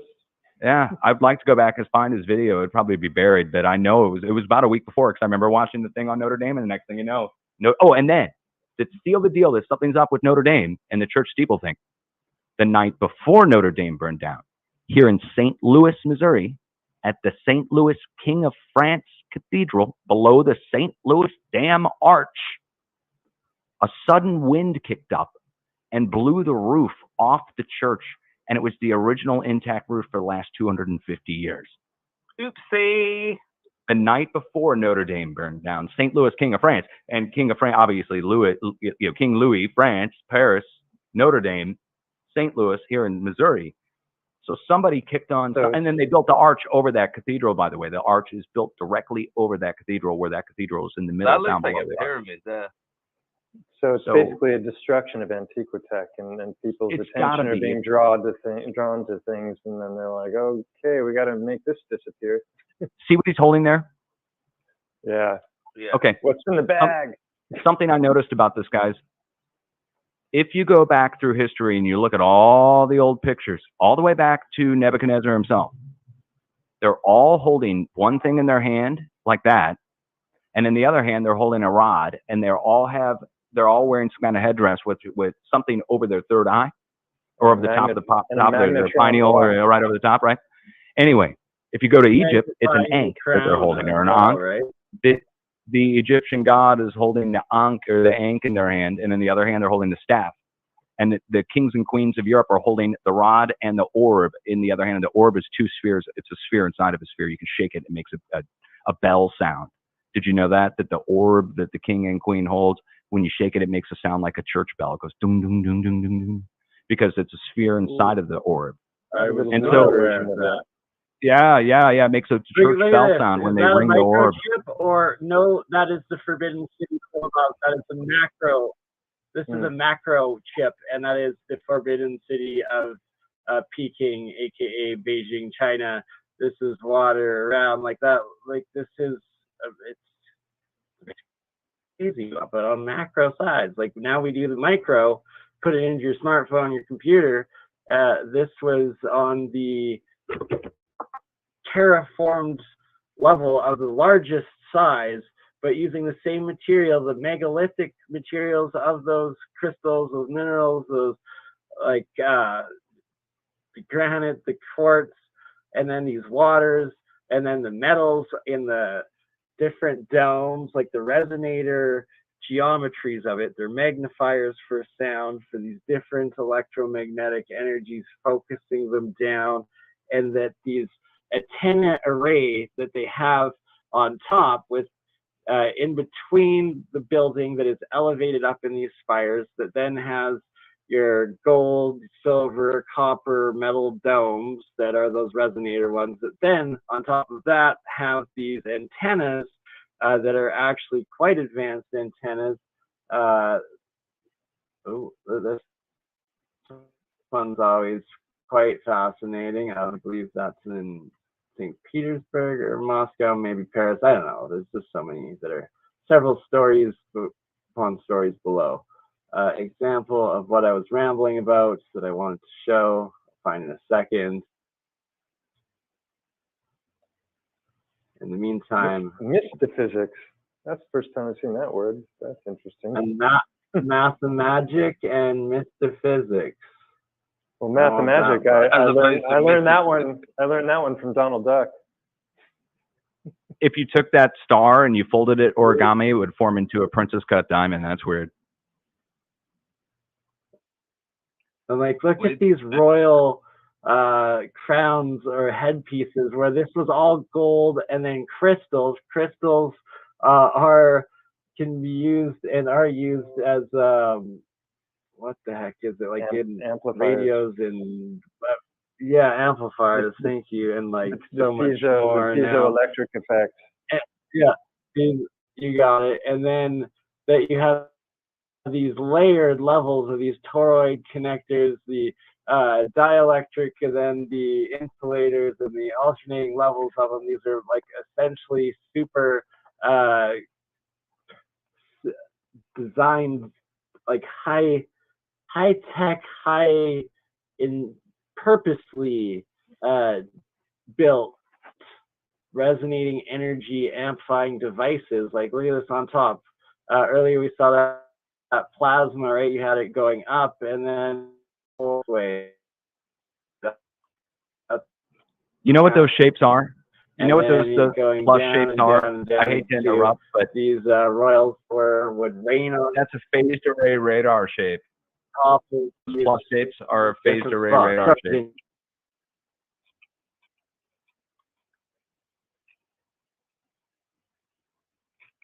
Say that again, Dutch.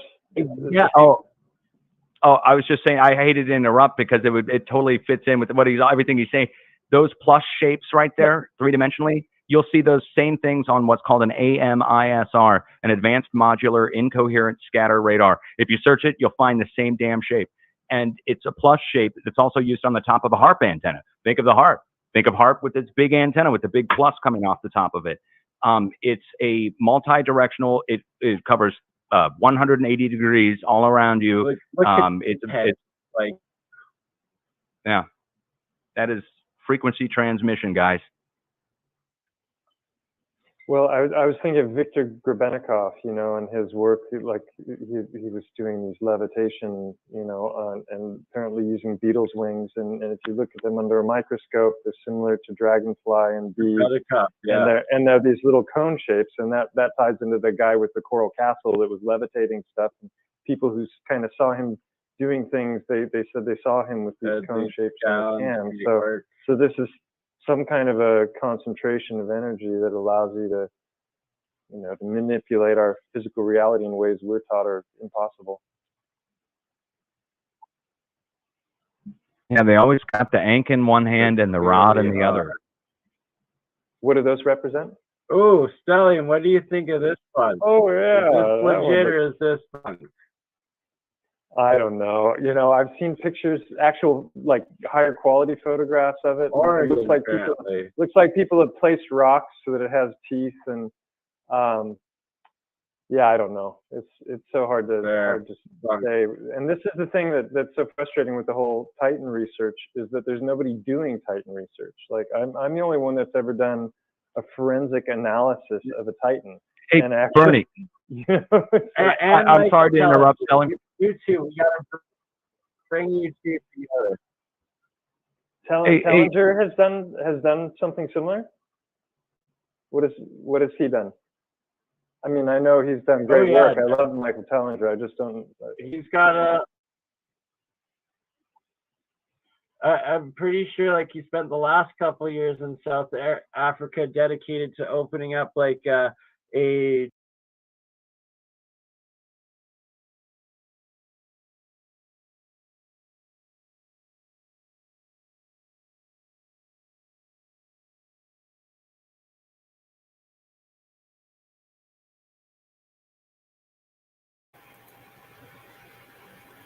Okay, so I'm going to end the broadcast. We were having Wi-Fi problems, but this is only recording for later. So Good call, Frankie. Good time to end it. I was just finishing up creating the other event, which I will be. Everybody should be seeing popping up here any minute now. And thank you for this epic. You did a great job. It was great success, man. Thanks, man. I really hope I did. You want to keep playing that? What do you want me to do something different? No.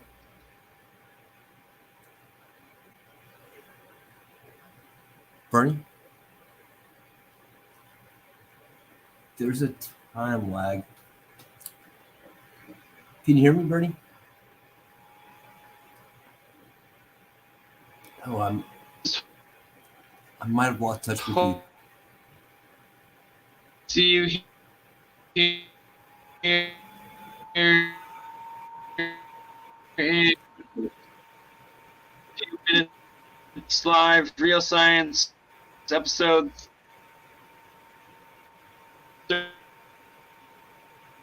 I can barely hear 32. you.